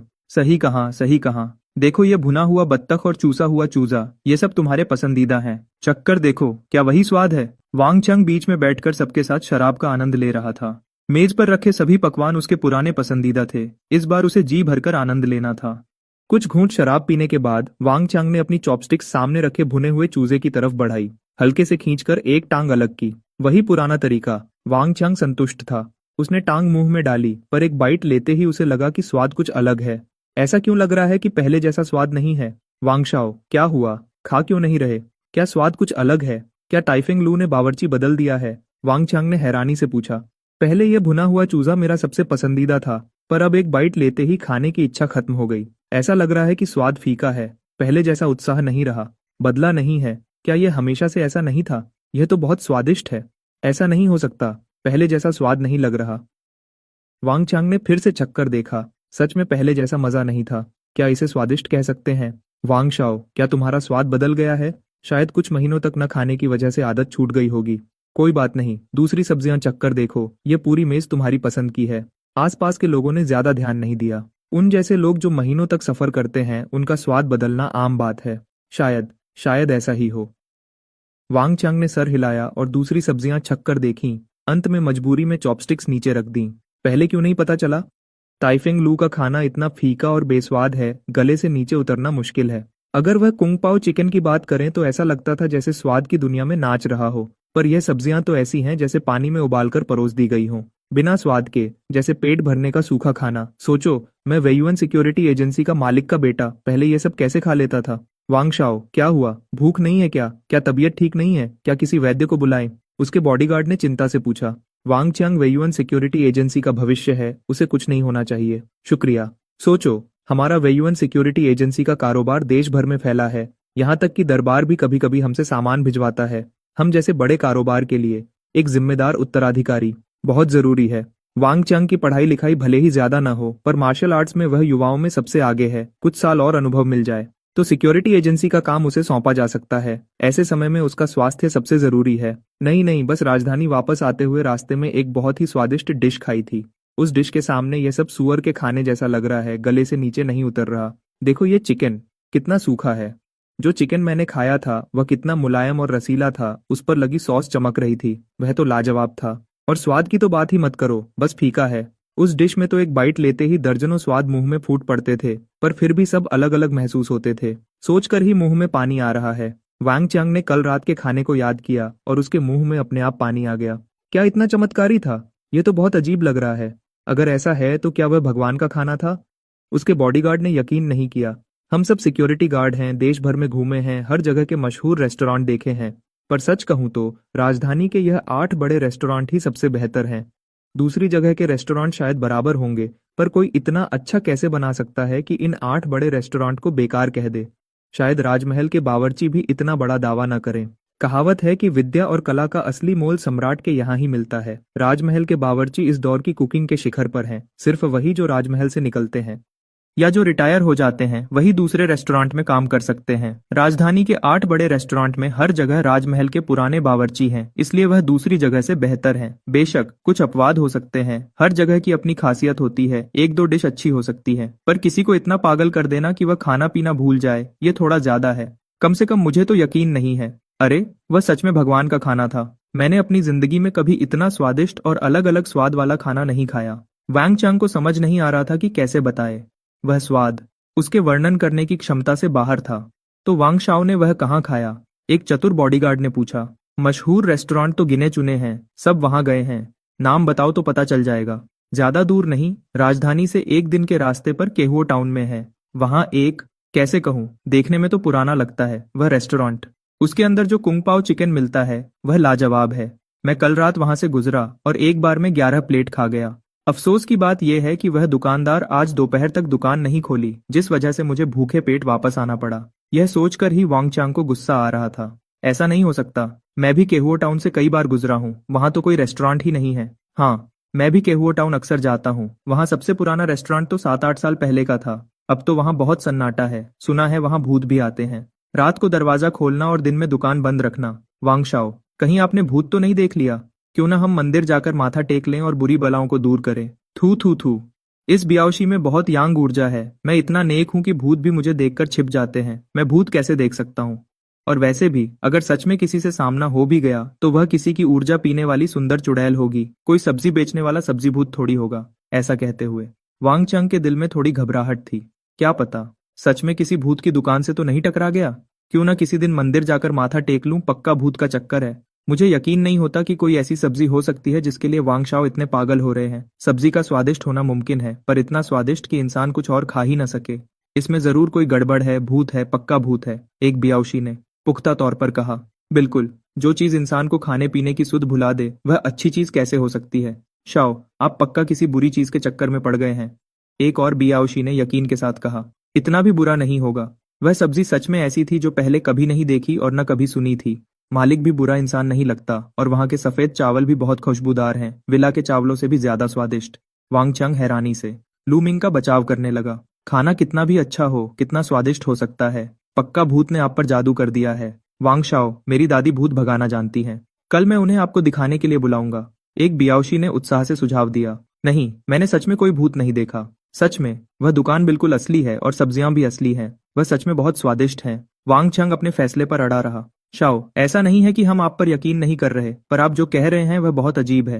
रात को दुकान खोलना, 100 गुना ज्यादा स्वादिष्ट खाना और दिन में दुकान बंद रखना, दुनिया में ऐसी दुकान कहाँ होती है? मुझे लगता है हमें जल्दी किसी तांत्रिक को ढूंढकर भूत भगाना चाहिए। बाकी सबने भी शक जताया। हे, मेरा गुस्सा, तुम लोग मुझ पर यकीन क्यों नहीं कर रहे? वह सच में स्वर्ग जैसा स्वाद था। छोड़ो, तुम लोगों ने कभी खाया नहीं है, तुम लोगों को समझाना बेकार है। वांग चांग को भी गुस्सा आ गया। वांग शाओ, भाइयों की भी गलती नहीं है, हमने कभी चखा नहीं तो कैसे यकीन करें? वैसे भी वह जगह जिंगचेंग से ज्यादा दूर नहीं है। अगर वांग शाओ खाना चाहते हैं तो हम घोड़े दौड़ाकर कुछ ही घंटों में वहां पहुंच सकते हैं। क्यों न कल वांग शाओ हम में से कुछ फ्री भाइयों को साथ ले चलें और खुद देख लें, तब सच और झूठ का पता चल जाएगा। एक थोड़ी उम्र दराज बियाओशी ने बात संभाली। लूशू, आप सही में कई दशकों से देश विदेश घूमने वाले अनुभवी बियाओशी हैं। ठीक है, यही तय रहा, पर वहां रहने की जगह नहीं है और यह भी नहीं पता कि दुकान कब खुलती है। ऐसा करते हैं, कल हम देर से निकलेंगे और जल्दी वापस आ जाएंगे। वांग चांग में भी उत्साह आ गया। मैं अभी एक निवाला असली कुंगपाओ चिकन खाना चाहता हूँ, दूरी कोई मसला नहीं है। बैकग्राउंड म्यूजिक बज रहा है। जिंदगी में इंसान अच्छे खाने के लिए ही तो जीता है। रेस्टोरेंट से लिन हाओ को विदा करने के बाद लूमिंग बेचैनी से बिस्तर पर लेट गया और अपना फोन निकालकर अपने बचपन के दोस्त को मैसेज भेजा। हाँ, बोलो। काम की बात करो, मुझे अपने घर बुलाकर घटिया सब्जी खिलाने का झूठ मत बोलो। नहीं खाना तो मत खाओ। तुम नहीं खाओगे तो और बहुत लोग हैं। मैं बस ये पूछना चाहता था कि क्या तुम लोग जंगली जड़ी बूटियां खरीदते हो? खरीदते हैं, क्यों नहीं? कौन सी जड़ी बूटियां हैं? पता नहीं, मैं कोई डॉक्टर तो हूं नहीं। कल तुम खुद आकर देख लेना। हाँ, दोपहर में आना। चिंता मत करो, मैं सुबह तो वैसे भी नहीं उठ पाऊंगा। गेम लॉगिन करो। अगले दिन दोपहर को रेस्टोरेंट में लूमिंग अभी उठा ही था, जम्हाई लेते हुए दरवाजा खोला। लिनहाओ पहले से ही बाहर इंतजार कर रहा था, पीठ पर वही बड़ा टोकरा लटकाए हुए।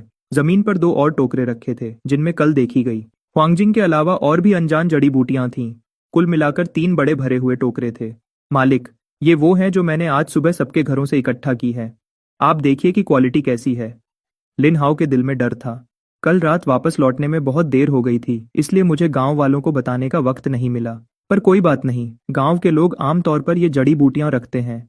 आज सुबह मैंने घर घर जाकर जड़ी बूटियां तोड़ने वालों को बताया और इसी बहाने इकट्ठा कर लिया। पूरे 3 बड़े टोकरे, सोचा कुछ पैसे मिल जाएंगे। अच्छा है, अच्छा है। तुम्हें 1 करियान चांदी देता हूँ। लूमिंग को पैसों का कोई खास अंदाजा नहीं था। मेरे पास 15 तांबे के सिक्के, 1 करियान चांदी और 10 तायल चांदी थी। 15 सिक्के कम पड़ते, 10 तायल बहुत ज्यादा होते। 1 करियान चांदी बिल्कुल सही था। वैसे भी 1 करियान चांदी 50-60 रुपए के बराबर ही होती है। इतनी सारी जंगली जड़ी बूटियां खरीदना बिल्कुल भी घाटे का सौदा नहीं है। इसमें बहुत सारा सूखा माल है जो कल के ताजे माल से ज्यादा कीमती है। आखिरकार सूखने के बाद पानी निकल जाता है। वजन और क्वालिटी दोनों अलग होते हैं। ये बहुत ज्यादा नहीं है? लिनहाओ थोड़ा हकलाया। पहले तो सिर्फ 100 वेन मिलते थे। वह पहले जब दवा की दुकान पर यह बेचने जाता था तो 50-60 वेन मिलना ही बड़ी बात होती थी, और तब भी दुकान का मालिक नखरे दिखाता था। ज्यादा नहीं है, बस 1 कयान चांदी लो। लूमिंग ने सहजता से पिछले कुछ दिनों में मिली 1 कयान चांदी लिनहाओ की तरफ उछाल दी। डिंग! फोन का नोटिफिकेशन बजा। लगता है वह आ गया है। लूमिंग ने मैसेज का जवाब देना जरूरी नहीं समझा, टोकरे उठाए और किचन की तरफ चल दिया। लिनहाओ ने मदद करनी चाहिए पर उसे रोक दिया गया। नहीं, किचन और खेती में बाहर वाले नहीं आ सकते।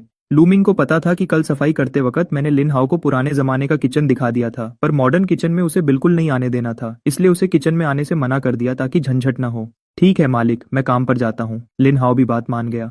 रेस्टोरेंट के अपने नियम होते हैं। पुराने जमाने के हर काम में राजदारी रखी जाती थी, चाहे खाना बनाने वाला बावर्ची हो, बढ़ई हो या डॉक्टर का शिष्य, सब अपने काम को छुपा कर रखते थे। बहुत सी चीजें तो देखने तक की इजाजत नहीं होती थी, खासकर खाना बनाने की कला, जो कभी कभी बस देखने से ही सीख ली जाती थी। इसलिए लूमिंग का किसी को किचन में न आने देना बिल्कुल जायज था और इससे किसी को शक भी नहीं होगा। जाओ जाओ। लूमिंग ने हाथ हिलाया और टोकरे लेकर किचन से होते हुए मॉडर्न डिलीवरी शॉप में वापस आ गया। खर्र शटर ऊपर उठा, बाहर एक पतली सी परछाई दिखाई दी। बाहर खड़ा व्यक्ति लंबा था, नाक पर काले फ्रेम का चश्मा था, चेहरा साफ सुथरा और एक विद्यार्थी जैसा दिख रहा था। यह लूमिंग का बचपन का दोस्त था जिसके घर में टीसीएम क्लिनिक थी, ली टोंगरेन। टोंगरेन, वाह भाई, इतनी सारी अच्छी चीजें। अरे, ये सब तुमने कहाँ से निकाली? मेरे पूर्वजों का बेंचाओ गैंगमू लिखने वाले ली शिजेन से कुछ रिश्ता था, इसलिए हम टीसीएम परिवार से हैं। सच क्या है और झूठ क्या, ये कोई नहीं जानता। वैसे भी आजकल बिना किसी नाम के कोई टीसीएम डॉक्टर के पास इलाज करवाने नहीं आता। तुम तो कल रात मेरे साथ गेम खेल रहे थे, इतनी जल्दी कैसे उठ गए? जल्दी दिखाओ क्या क्या है। लूमिंग के दरवाजा पूरा खोलने से पहले ही ली टोंगरेन दरवाजे की दरार से अंदर घुस गया और सीधे टोकरे में सर डाल दिया। 5 साल पुरानी हुआंगजिंग और ये 10 साल पुरानी, ये पक्का जंगली है। अच्छी चीज है। तियनक्विजी, ये भी अच्छी है, बाहर 100 रुपए प्रति किलो बिकती है। और ये चुए शंग इजी हाओ, ये तो सच में बहुत अच्छी चीज है। तिएपी शिहू, जंगली होने की संभावना 100% है, बहुत दुर्लभ चीज है, बाजार में 30 से 50 हजार प्रति किलो मिलती है। तुमने ये सब कहाँ से निकाली? ली टोंगरेन की आंखें चमकने लगीं। ये चीजें, हालांकि हर चीज थोड़ी थोड़ी है, पर इनकी दुर्लभता ही इनकी ताकत है। आजकल जंगली जड़ी बूटियां ढूंढना नामुमकिन है, जब तक कि आप उन गहरी पहाड़ियों में न जाएं जहां इंसान न पहुंच सके, वरना हर जगह खेती की हुई जड़ी बूटियां हैं, असली जंगली तो मिलती ही नहीं। कहते हैं ना, 1 साल खेती करो तो जमीन 3 साल के लिए बेअसर हो जाती है। खेती की हुई जड़ी बूटियां जमीन की ऊर्जा को बहुत ज्यादा सोख लेती हैं। जमीन की ऊर्जा पूरी नहीं पड़ती, इसी वजह से बहुत से पुराने नुस्खे नकली लगते हैं। असल में नुस्खे खराब नहीं होते, जड़ी बूटियां गलत होती हैं। जब दवा ही नकली हो तो असर कैसे होगा? गांव के रिश्तेदारों ने भेजी है, मुझसे कहा कि बिकवाने में मदद कर दो। बताओ लोगे या नहीं? लूमिंग को भी हैरानी हुई। सोचा था कि लिंग हाउ शायद कुछ आम जड़ी बूटियां लाएगा, पर यह तो हजारों की जड़ी बूटियां ले आया। ये लड़का तो कमाल का है। लूंगा, बिल्कुल लूंगा। मेरे घर में इन्हीं की कमी है, पर सच कहूं तो मेरे अलावा इन्हें कोई और खरीदने की हिम्मत नहीं करेगा। आगे से जब भी जंगली जड़ी बूटियां मिलें, चाहे कोई भी हो, पहले इकट्ठा कर लेना, कुछ जड़ी बूटियां बाजार में नहीं बिक सकती, पर मेरे घर में ऊपर तक पहुंच है, मैं संभाल लूंगा। चिंता मत करो, तुम्हारी ये सही है। मैं वापस जाकर वजन करता हूँ, बाद में वीचैट पर ट्रांसफर कर दूंगा। चिंता मत करो, सिर्फ ये टीपी शिहू ही कई हजार की है, ये पूरा ढेर कम से कम 70-80 हजार का बिकेगा। ये कहकर ली तोंगरेन टोकरा उठाकर भाग गया। लूमिंग पीछे से निराशा में चिल्लाता रहा, ओये, टोकरे तो छोड़ दे। पर वह बहुत दूर निकल गया था और सुन नहीं सकता था।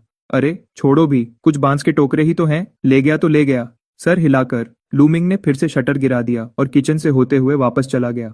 अरे मजाक है क्या? एक ही दिन में लाखों कमा लिए, कहाँ ज्यादा भविष्य है, ये तो साफ दिख रहा है। पुराने जमाने के रेस्टोरेंट में लिन हाउ अभी भी मेहनत से फर्श साफ कर रहा था। लूमिंग को उसे देखकर बुरा लगने लगा।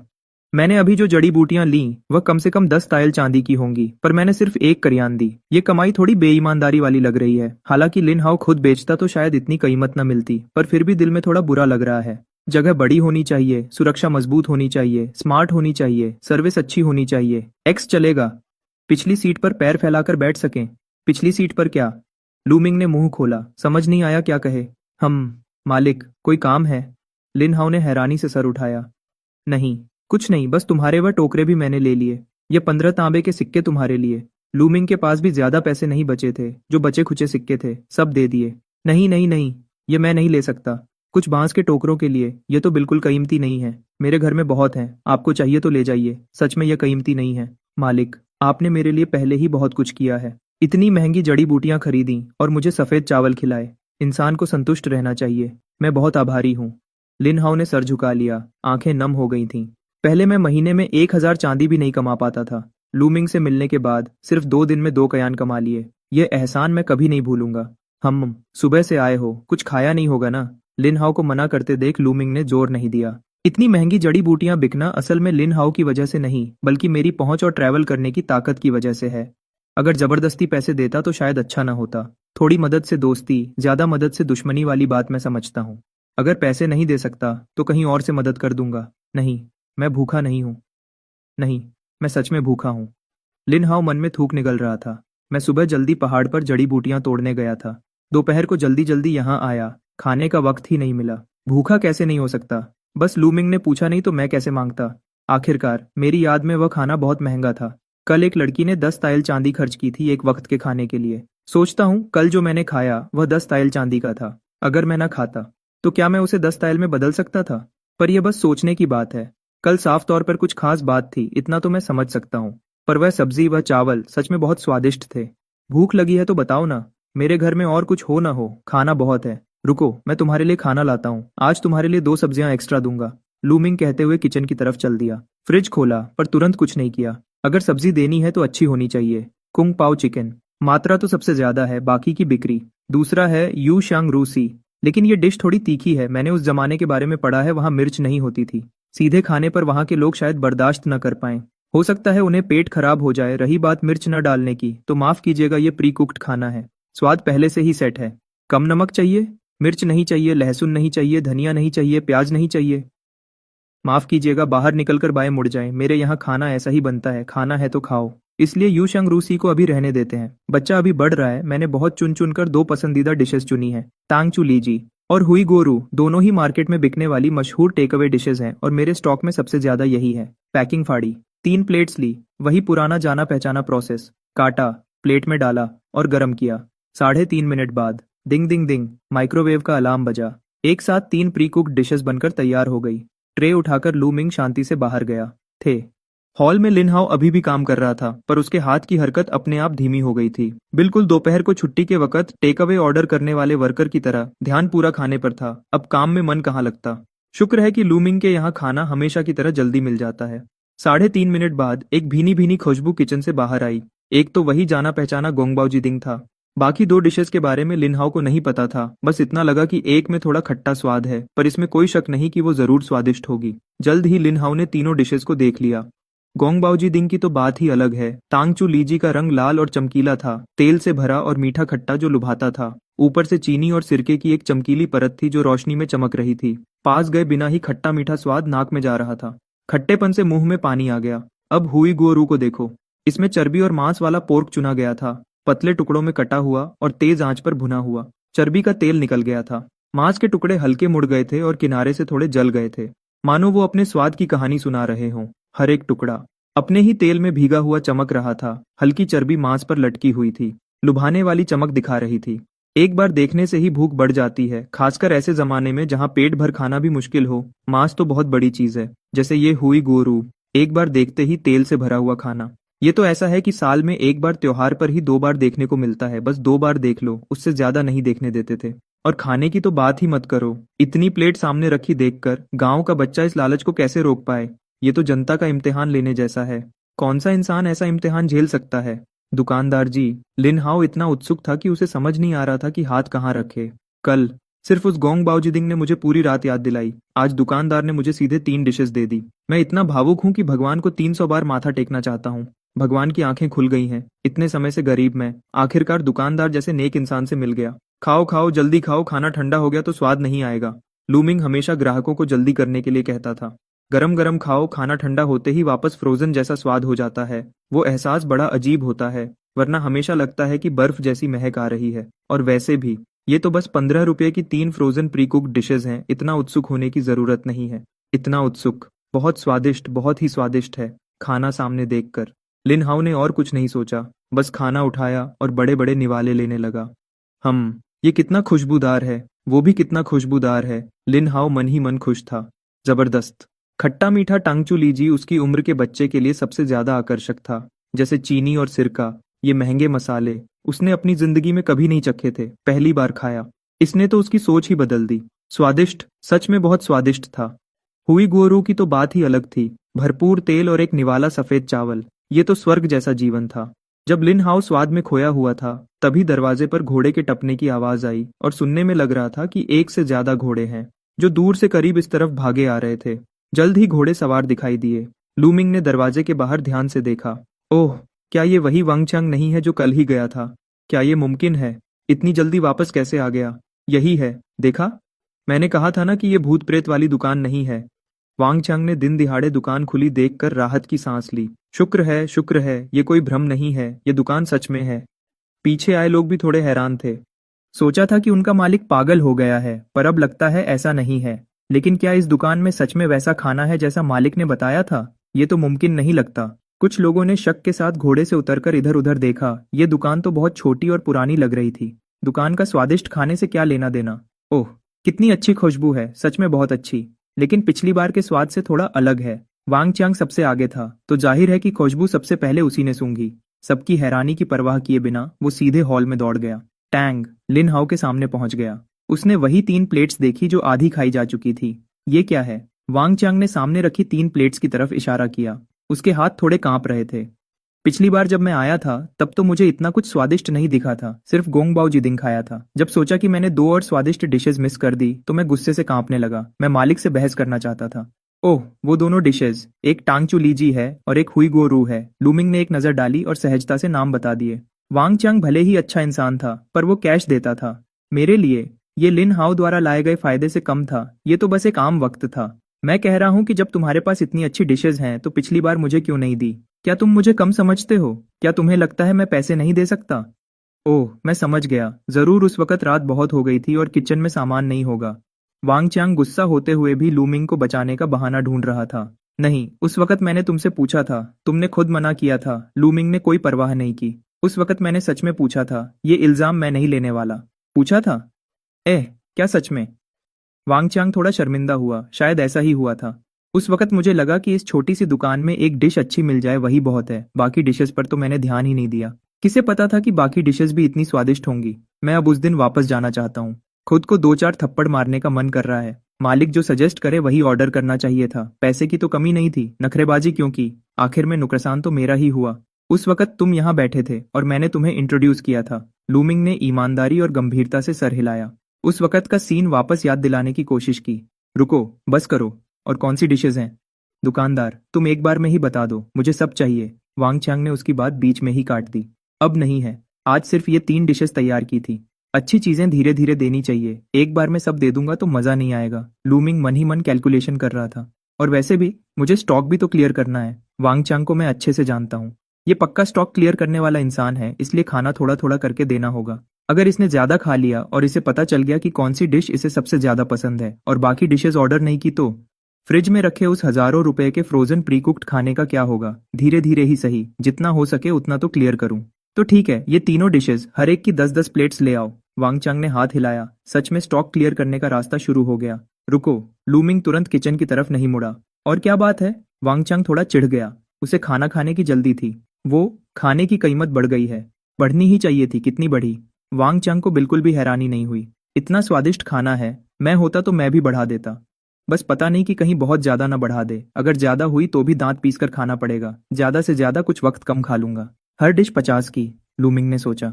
कीमत 5 गुना कर दी।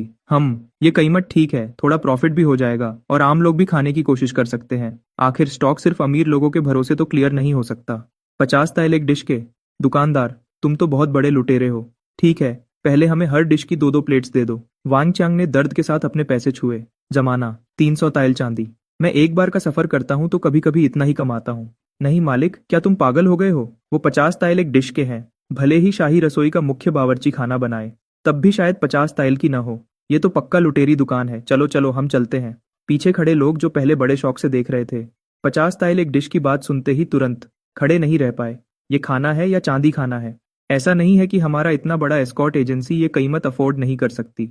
असल बात यह है कि क्या ये पैसा वसूल है? खुशबू तो अच्छी है, पर खुशबू वाली चीजें तो बहुत होती हैं। इनमें से कितनी चीजें ऐसी हैं जो 50 ताइल के लायक हैं? ताइफेंग लू की वो कुछ खास डिशेस भी सिर्फ इसलिए महंगी हैं क्योंकि उनके इंग्रेडिएंट्स मुश्किल से मिलते हैं, इसलिए मुश्किल से उनकी कीमत बढ़ाई गई है। पर सामने रखी ये 3 डिशेस में क्या इंग्रेडिएंट्स हैं? पोर्क, चिकन और कुछ ऐसी सब्जियां जिनके बारे में पता भी नहीं। कैसे भी देखो, ये महंगे इंग्रेडिएंट्स से जुड़ी हुई नहीं लगती। इस तरह की डिश के लिए 50 ताइल मांगने की हिम्मत। अगर हम इस ब्लैक शॉप को तोड़ न दें तो समझो हमारा स्वभाव बहुत अच्छा है। नहीं नहीं नहीं, यहाँ का खाना सच में बहुत स्वादिष्ट है। चखो, तुम लोग चखो तो पता चल जाएगा। ये खाना मेरी तरफ से है, मैं पैसे दूंगा। वैंग चांग ने तो स्वाद चखा हुआ था। ताइफेंग लू की सारी खास डिशेस मैंने खाई हैं। बस इतना कह सकता हूँ कि वहाँ सिर्फ इंग्रेडिएंट्स थोड़े महंगे हैं यहाँ के खाने के मुकाबले। ये तो जमीन आसमान का अंतर है। एक ही बार 50 ताइल खर्च करने हो तो मैं यहाँ खर्च करना पसंद करूंगा। बस अफसोस ये है कि अब पहले की तरह जी भर के नहीं खा सकता। जब सस्ता था तब क्यों नहीं सोचा कि और ज्यादा खा लूं? सच में मैं वैंग चांग अब इतना पछता रहा हूँ कि खुद को थप्पड़ मारने का मन कर रहा है। कभी 10 वैन की एक प्लेट कुंग पाओ चिकन मेरे सामने थी, मैंने उसकी कदर नहीं की। जब डिश महंगी हो गई तब पछतावा हो रहा है। दुनिया में इससे ज्यादा दर्दनाक कुछ नहीं हो सकता। अगर भगवान मुझे एक और मौका दे तो मैं मालिक से 3 शब्द कहूंगा, और थोड़ा दो। अगर इस डिश की क्वांटिटी बतानी हो तो मैं चाहूंगा कि वो 1000 प्लेट्स हों। Background music is playing. Shao Dongjia, ये बात किसी के ट्रीट देने की नहीं है। बात यह है कि ये खाना 50 ताइल के लायक ही नहीं है। कुछ टुकड़े चिकन के, कुछ टुकड़े पोर्क के, और 50 ताइल मांगने की हिम्मत। मैं इतने सालों से देश विदेश घूम रहा हूँ, मैंने ऐसी बेशर्म दुकान कभी नहीं देखी।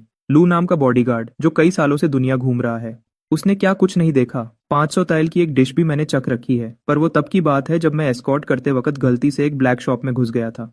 किसी ने गर्दन पर तलवार रखकर पैसे लिए थे। वो उसकी जिंदगी की सबसे बड़ी शर्म की बात थी, और इसी वजह से वो ब्लैक शॉप्स को लेकर बहुत सेंसिटिव है।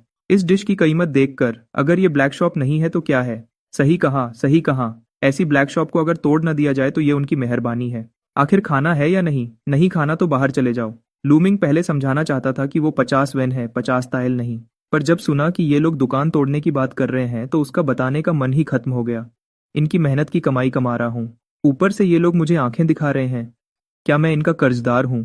वैसे भी केटरिंग का बिजनेस ज्यादा पैसे नहीं कमाता।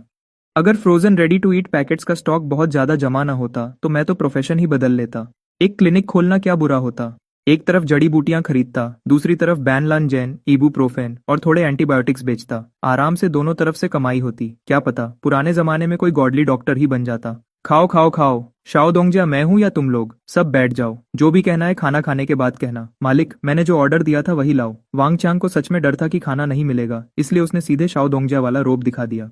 लूमिंग की जिद मैं देख चुका हूँ। एक रेस्टोरेंट सुबह नहीं खुलता वो तो अलग बात है, दोपहर को भी नहीं खुलता। क्या ये कोई नॉर्मल इंसान कर सकता है? पर मानना पड़ेगा, उसके पास जिद्दी होने की काबिलियत है। वो खाना इतना स्वादिष्ट है कि अगर इस खाने की वजह न होती तो मैं 100-200 मील दूर चलकर यहाँ सिर्फ एक निवाला खाने नहीं आता। आखिर आगे भी शाओ दोंगजिया के नीचे काम करना है, इसलिए बाकी बॉडीगार्ड्स चाहे कितने भी ना खुश हों, उन्हें बैठना ही पड़ा। लूमिंग ने ये देखा तो कुछ नहीं कहा और सीधे किचन में चला गया। वांग चांग ने बाकी लोगों को खाली टेबल पर बैठाया। बॉडीगार्ड एजेंसी का काम बिजी रहता है, इसलिए ज्यादा बॉडीगार्ड्स फ्री नहीं थे। इस बार सिर्फ 2 लोगों को लाया था। एक का नाम चेन है, एक का डेंग। दोनों एजेंसी के पुराने लोग हैं, इसलिए भले ही अंदर से नाराज हों, शाओ दोंगजा के कहने पर वो सामने से बहस नहीं करेंगे। बात करते करते लिन हाओ ने अपना खाना खत्म कर लिया था। परफेक्ट समय का आनंद लेने के बाद मुझे तभी वांग चांग से बात करने का मौका मिला। असल में वांग चांग मेरा बेनिफैक्टर है। अगर वांग चांग न होता तो मुझे लू मिंग जैसा अच्छा मालिक नहीं मिलता। ओह, क्या तुम वही लड़के हो जो कल आया था? ये जगह इतनी महंगी है, तुम यहाँ खाना अफोर्ड कर सकते हो? वांग चांग थोड़ा हैरान था। नहीं नहीं, मालिक ने मुझे ट्रीट दिया है। मैं जड़ी बूटियां चुनने में मदद करता हूँ, मालिक खाना खिलाते हैं। कौन सी ऐसी जड़ी बूटी है जिसे चुनने के लिए 50 ताइल की डिश खिलाई जा रही है? वांग चांग भी हैरान था। क्या मैं भी प्रोफेशन बदल लूं? बस आम जड़ी बूटियां हैं। मालिक का दिल अच्छा है, मुझे बेचारा समझकर खाना खिला देते हैं। उसका दिल अच्छा है। 50 ताइल की एक डिश, इसका दिल तो शायद स्याही के बर्तन से निकला हुआ काला है। बॉडीगार्ड आखिर जवान था, वो और नहीं सुन सका। हम असल में इतना महंगा भी नहीं है। कल एक लड़की ने एक डिश के लिए सिर्फ 10 ताइल खर्च किए थे। मालिक असल में काफी अच्छे हैं। थोड़ी देर में अच्छे से पेश आना, शायद डिस्काउंट भी मिल जाए, लिन हाओ ने धीरे से कहा। लू बॉडीगार्ड ने मुंह से पानी की फुहार छोड़ दी। सुनो, क्या ये इंसानों वाली बात है? सिर्फ 10 ताइल का क्या मतलब? 10 ताइल में तो टाइफेंग लू में एक वक्त का खाना हो जाता है। क्या इस कस्बे के लोग पैसे को पैसा नहीं समझते? जब ये लोग बात कर रहे थे तब तक किचन के माइक्रोवेव शेफ ने 6 प्लेट्स तैयार कर ली थी। खुशबू से भरी हुई प्लेट्स टेबल पर लाई गई। ये देखकर बॉडीगार्ड्स थोड़े हैरान हुए। हुनर की बात अलग है, पर खाना महंगा होने के बावजूद खाना परोसने की रफ्तार सच में तेज है। सिर्फ इस बात में टाइफेंग लू इसका मुकाबला नहीं कर सकता। वहाँ खाना परोसने में बहुत देरी होती है। पहले से ऑर्डर देना पड़ता है, वरना बहुत इंतजार करना पड़ता है। 2 प्लेट्स कुंग पाओ चिकन, 2 प्लेट्स हुई गोरू, 2 plates sweet and Sawar pork और एक बोल चावल मुफ्त। खाना तैयार है। लू मिंग ने बिना किसी भाव के प्लेट्स टेबल पर रख दी। खाना शुरू। वांग चांग जो पहले से ही बेचैन था, उसने तुरंत चॉपस्टिक्स उठाई, खाना शुरू कर दिया। सिर्फ एक निवाले में मेरी आंखों में आंसू आ गए। यही वो स्वाद है जिसके लिए मैं दिन भर तड़प रहा था।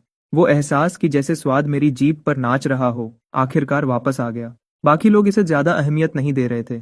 खाना खुशबूदार तो है, पर इतना भी नहीं, खासकर लू बॉडीगार्ड जो वांग चांग को बचपन से बड़ा होते देख रहा था। वो तो उसके साथ उसके पसंदीदा खाने के लिए नहीं लड़ेगा। ऊपर से ये तो 50 तायल वाली डिश है। मैं जिंदगी भर देश विदेश घूमा हूँ, क्या नहीं चखा। ऊपर से मेरी उम्र में स्वाद की पहचान कम हो जाती है, सब कुछ एक जैसा ही लगता है। इसलिए उसने अपनी शराब की बोतल निकाली और धीरे धीरे पीने लगा।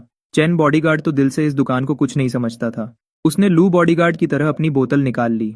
डेंग बॉडीगार्ड थोड़ा मिलनसार था। वो न लड़ता था न गुस्सा करता था। खाना मिल रहा है तो वो खाएगा। इसलिए वांग चांग के बाद वही दूसरा था जिसने चॉपस्टिक्स उठाई। खाना खाने में शर्म आ रही थी, पर मुफ्त के चावल तो चखे जा सकते हैं ना। वांग चांग भी हैरान था। खाने से पहले उसने इसे हल्का लिया था, पर एक निवाला चावल का अंदर गया तो मीट की महक और हल्की सी मिठास मुंह में भर गई। सफेद चावल। हे भगवान, क्या ये सच में सफेद चावल हैं? मुझे ऐसा क्यों लग रहा है कि ये पहले खाए हुए चावल से बिल्कुल अलग हैं। ये टेक्सचर, ये स्वाद। मेरी आंखें फट गईं। मुझे लगा सिर्फ ये चावल ही। मैं एक पूरा बोल खा सकता हूँ। जब चावल इतने स्वादिष्ट हैं तो खाना? उम्मीद के साथ डेंग बॉडीगार्ड ने सावधानी से हुई गोरू की तरफ अपनी पापी चॉपस्टिक्स बढ़ाई। एक टुकड़ा हुई गोरू मुंह में गया तो फैट की महक और कुछ ऐसे स्वाद जो बयान नहीं किए जा सकते, उसने उसे सीधे आसमान पर पहुंचा दिया। इस पल मुझे वांग चांग का एहसास समझ आया। ऐसा खाना 50 तायल क्या, अगर 100 तायल भी मांगे तो मैं खाने को तैयार हूँ। पर जो खाना अभी टेबल पर आया था, वो पलक झपकते ही आधा कैसे हो गया। ऊपर देखा तो वांग चांग बजर्क मोड में था। चॉपस्टिक्स टेबल पर उड़ रही थी। पलक झपकते ही खाना 1/8वां हिस्सा कम हो गया। अब मैं शर्म नहीं कर सकता था। एक दांव चलाकर सीधे अपनी प्लेट की तरफ बढ़ा। पूरी तरह पागलपन, बस ऐसे ही तुम में करते हुए सिर्फ 2 मिनट में टेबल की 6 डिशेस चैन बॉडीगार्ड और लू बॉडीगार्ड की हैरानी भरी आंखों के सामने गायब हो गई। वांग शाओ, तय हुआ था कि ट्रीट तुम दोगे तो ये प्लेट्स तो हम दोनों बांट लेंगे। दोनों ने खाना खत्म करने के बाद भी मन नहीं भरा और चमकती हुई प्लेट्स को देखकर एक साथ उन्हें पकड़ने के लिए झपट पड़े। झूठ मत बोलो, तय हुआ था कि मैं बस तुम्हारे साथ देखने आया हूँ, और पैसे भी मैंने दिए हैं, तो मुझे 4 प्लेट्स मिलनी चाहिए और तुम्हें 2। मैं प्लेट्स कैसे छोड़ सकता हूँ? वो ग्रेवी देखकर ही पता चल रहा है कि चावल के साथ क्या कमाल करेगी। अगर ऐसा है तो फिर मेरे हाथ तेज होने का बुरा मत मानना। सब अपनी किस्मत से लो। डेंग बॉडीगार्ड ने एक अजीब सी हंसी के साथ पहले हाथ मारा और एक प्लेट उठा ली। तो फिर मेरे बुरा मानने का बुरा मत मानना। वांग चांग ने भी हार नहीं मानी और एक लात मारकर डेंग बॉडीगार्ड की कुर्सी उड़ा दी। मौका पकड़कर पहले ही 4 प्लेट्स पर कब्जा कर लिया। चैन बॉडीगार्ड आखिर जवान था, वो सब्र नहीं कर सका और दोनों की तरफ उंगली दिखाकर हैरानी से कुछ बोल नहीं पाया। मालिक, मुझे भी एक प्लेट दो, बस स्वीट एंड सावर पोर्क चाहिए। लू बॉडीगार्ड एक सीधा इंसान है, अब वो भी इस खाने के स्वाद को लेकर उत्सुक हो गया था। अफसोस, सामने की सारी प्लेट्स तो चाट कर साफ कर दी गई थी। मैं चखना भी चाहूं तो नहीं चख सकता। कोई चारा नहीं, बस एक और प्लेट ऑर्डर करनी पड़ी। 3 साढ़े 3 मिनट बाद एक प्लेट चमकती हुई स्वीट एंड सावर पोर्क लाई गई। वांग चांग और देंग बॉडीगार्ड की भूखी नजरें देखकर लू बॉडीगार्ड ने प्लेट सीधे अपने हाथ में पकड़ ली, टेबल पर रखने की हिम्मत ही नहीं की। सही में उसने पक्का किया कि वो सिर्फ एक निवाला खा पाएगा। मुझे नहीं पता था कि मैं जल्द ही इस फैसले के लिए शुक्रगुजार होऊंगा। एक निवाला अंदर गया और मैं इस स्वीट एंड सावर पोर्क से पूरी तरह जीत लिया गया। खट्टा और मीठा मिलकर ऐसा स्वाद जो मेरे जैसे जिंदगी भर घूमने वाले इंसान ने भी नहीं चखा था। एक ही डिश में दोनों स्वाद इतनी अच्छी तरह कैसे मिल सकते हैं? खट्टे सिरके की महक ने चीनी की मिठास को हल्का कर दिया और चीनी की मिठास ने सिरके की तीखेपन को संतुलित कर दिया। दोनों का मिलन एक परफेक्ट जोड़ी थी। एक पल में मैं इस स्वाद का दीवाना हो गया। झटपट एक plate sweet and Sawar pork उसके हाथ में 1 मिनट भी नहीं टिकी। प्लेट के नीचे बची हुई सॉस को देखकर उसने हिम्मत की और एक बोल चावल और मंगवाए। इज्जत क्या होती है? इस उम्र में मुझे शर्म की परवाह नहीं है। चावल के साथ उसने सीधे क्लीन प्लेट मोड शुरू कर दिया। पलक झपकते ही मेज पर एक और खाली प्लेट आ गई, लेकिन यह बाकी दोनों से कहीं ज्यादा साफ थी। प्लेट चाटने के बाद लू ब्याओशी का मन नहीं भरा और वह फिर से देखने लगे। मेरी प्लेट एक नजर, ऐसा लग रहा था जैसे वह एक बार फिर चाटना चाहते हों। हालांकि वह अभी इसे 3 बार चाट चुके थे। सच में अब कोई स्वाद नहीं बचा था, वरना वह इसे छोड़ना नहीं चाहते थे। बस थोड़ी प्यास लग रही थी। नहीं, लू अंकल, आप भी ऐसे कैसे हो गए? चेन ब्याओशी को कुछ समझ नहीं आ रहा था। जो लोग पहले उनके साथ थे वह अचानक पलट कैसे गए? छोटे चेन, अब मुझे लगता है कि वांग शाओ हमारे भविष्य के मालिक बनने के लायक हैं। उनकी परख की कोई बात ही नहीं। लू ब्याओशी ने बिना समझाए उलटा वांग चांग की तारीफ कर दी। हाँ, सही कहा। वांग शाओ की परख सच में कमाल की है। ऐसी शानदार जगह ढूंढ निकाली। आगे चलकर हमारा वेयुअन ब्याओजू जरूर सबसे ऊपर होगा। देंग ब्याओशी ने भी हाँ में हाँ मिलाई। ज्यादा तारीफ मत कीजिए, मैं बस एक बड़े इंसान के कंधों पर खड़ा था। असल में तो मालिक के हाथ का स्वाद ही कमाल है। अफसोस की बात है कि रोज नहीं खा सकते। वांग चांग ने नम्रता से हाथ हिलाया, लेकिन उनका चेहरा दुखी था। ऐसा स्वाद एक दिन न मिले तो मुझे बेचैनी होती है। मालिक, मेरे लिए भी एक प्लेट हुईगुओ रू ले आइए। चेन ब्याओशी आखिरकार रह नहीं पाए। उन्होंने पैसे की परवाह नहीं की। वह अब बस यह जानना चाहते थे कि इस दुकान का खाना आखिर कितना स्वादिष्ट है। ठीक 3.5 मिनट बाद खुशबू से भरा हुईगुओ रू पेश किया गया, लेकिन वह लू ब्याओशी जितने अनुभवी नहीं थे। उन्होंने सीधे प्लेट मेज पर रख दी। उन्होंने ध्यान से चॉपस्टिक्स बढ़ाई और हुईगुओ रू का एक टुकड़ा उठाया। तेल से चमकता हुआ, सच में लालच देने वाला था। गोश्त मुंह में जाते ही एक गहरी खुशबू जीभ पर फैल गई। चर्बी और गोश्त का मिश्रण मुंह में जाते ही क्रिस्पी और अंदर से रसीला और स्वादिष्ट था। हर बार चबाने पर एक अलग ही संतुष्टि मिल रही थी, जिससे वह खोए हुए थे। यह स्वाद इतना अनोखा था कि इसने मेरे खाने के अनुभव को ही बदल दिया। क्या यह सच में हम इंसानों के खाने लायक चीज है? नहीं, इसे खाना नहीं, आनंद लेना कहते हैं। जब वह धीरे धीरे एक टुकड़े का आनंद लेकर आंखें खोलते हैं तो देखते हैं कि उनका ऑर्डर किया हुआ हुईगुओ रू खत्म हो चुका है। बस एक साफ प्लेट बची है। वाह भाई, सच में वाह भाई। ये भूखे भेड़िए जैसा ग्रुप एक बूंद ग्रेवी भी नहीं छोड़ी। किसने मेरा हुईगुओ रू छुआ? चेन ब्याओशी ने गुस्से में चिल्लाकर कहा। मेज के तीनों लोग इधर उधर देखने लगे जैसे कुछ हुआ ही न हो, लेकिन उनके माथे के पसीने से पता चल रहा था कि अभी यहाँ जरूर कोई लड़ाई हुई है। छोड़ो छोड़ो, मालिक बिल ले आइए, सब मेरे हिसाब में लिख दीजिए। आखिरकार वांग चांग से रहा नहीं गया और उन्होंने मालिक को बिल के लिए बुलाया। आखिर मैं इनका भविष्य का लीडर हूं, तो कुछ तो दिखाना पड़ेगा ताकि लोग जुड़ सकें। कुल 8 प्लेट, चावल मुफ्त हैं, कुल 400 वैन। लूमिंग ने बिना एबेकस के ही बोल दिया। 400 वैन? क्या क्या एक प्लेट के 50 तायल नहीं थे? वांग चांग दंग रह गए। यह तो बात से अलग था। क्या 50 तायल, 50 वैन? क्या तुम्हें लगता है मैं कोई लुटेरी दुकान चला रहा हूँ? लूमिंग के सर पर गुस्से की लकीरें उभर आईं। मैं कितना भी बुरा इंसान बन जाऊं, लेकिन कीमत 50,000 गुना नहीं बढ़ा सकता। और वैसे भी ये तो इंडस्ट्रियल लाइन से बनी हुई पहले से तैयार चीजें हैं। अगर मुझमें थोड़ी भी ईमानदारी बची है तो मैं इतना बुरा नहीं हूँ। अभी तो 50 तायल कहाँ था ना। अरे मैं तो डर गया था कि कितना बढ़ गया है। सिर्फ 50 वैन एक प्लेट? हर डिश की 10-10 प्लेट और ले आओ। वांग चांग को तब समझ आया कि शुरू से मालिक ने सिर्फ 50 कहा था, तायल का नाम ही नहीं लिया था। यह तो उनकी अपनी गलती थी। वांग शाओ, आपने सही नहीं किया। हाँ, सब आपकी गलती है, हमें गलतफहमी हुई। मालिक की दुकान लुटेरी नहीं बल्कि समाज सेवा कर रही है। बिल्कुल, इस कीमत और स्वाद में मालिक तो सच में भले इंसान है। सभी ब्याओशी ने वांग चांग पर निशाना साध लिया। उनका रवैया 180 डिग्री बदल गया। हालांकि 50 वैन एक प्लेट सस्ता नहीं था, लेकिन 50 तायल के झटके के बाद 50 वैन क्या चीज है। असल बात यह है कि खाना सच में बढ़िया और पैसा वसूल है। ठीक है, मेरी गलती है, मैं भरता हूँ। ये लीजिए 50 तायल चांदी, आज के खाने के पैसे। ज्यादा हो तो वापस मत करना, कम हो तो बता देना। वांग चांग वैसे भी दिल के बड़े थे। उनका ब्याओजू कभी कभी एक ट्रिप में 1800 तायल कमा लेते थे। 50 तायल की डिश तो वह खा ही सकते थे। इतने छोटे पैसे की क्या परवाह। बहुत बढ़िया, खाना अभी आया। लूमिंग के मन में खुशी थी। पैसा हो तो सब कुछ मुमकिन है। 50 तायल चांदी मिल रही है तो ऐसे बड़े ग्राहक की सेवा तो करनी ही होगी। पैसा, वह तो सब कुछ पैसा है। पेट भर खाने के बाद शाम को वांग चांग अपने आदमियों के साथ वापस चले गए। अगले कुछ समय तक लूमिंग की दुकान शांत रही।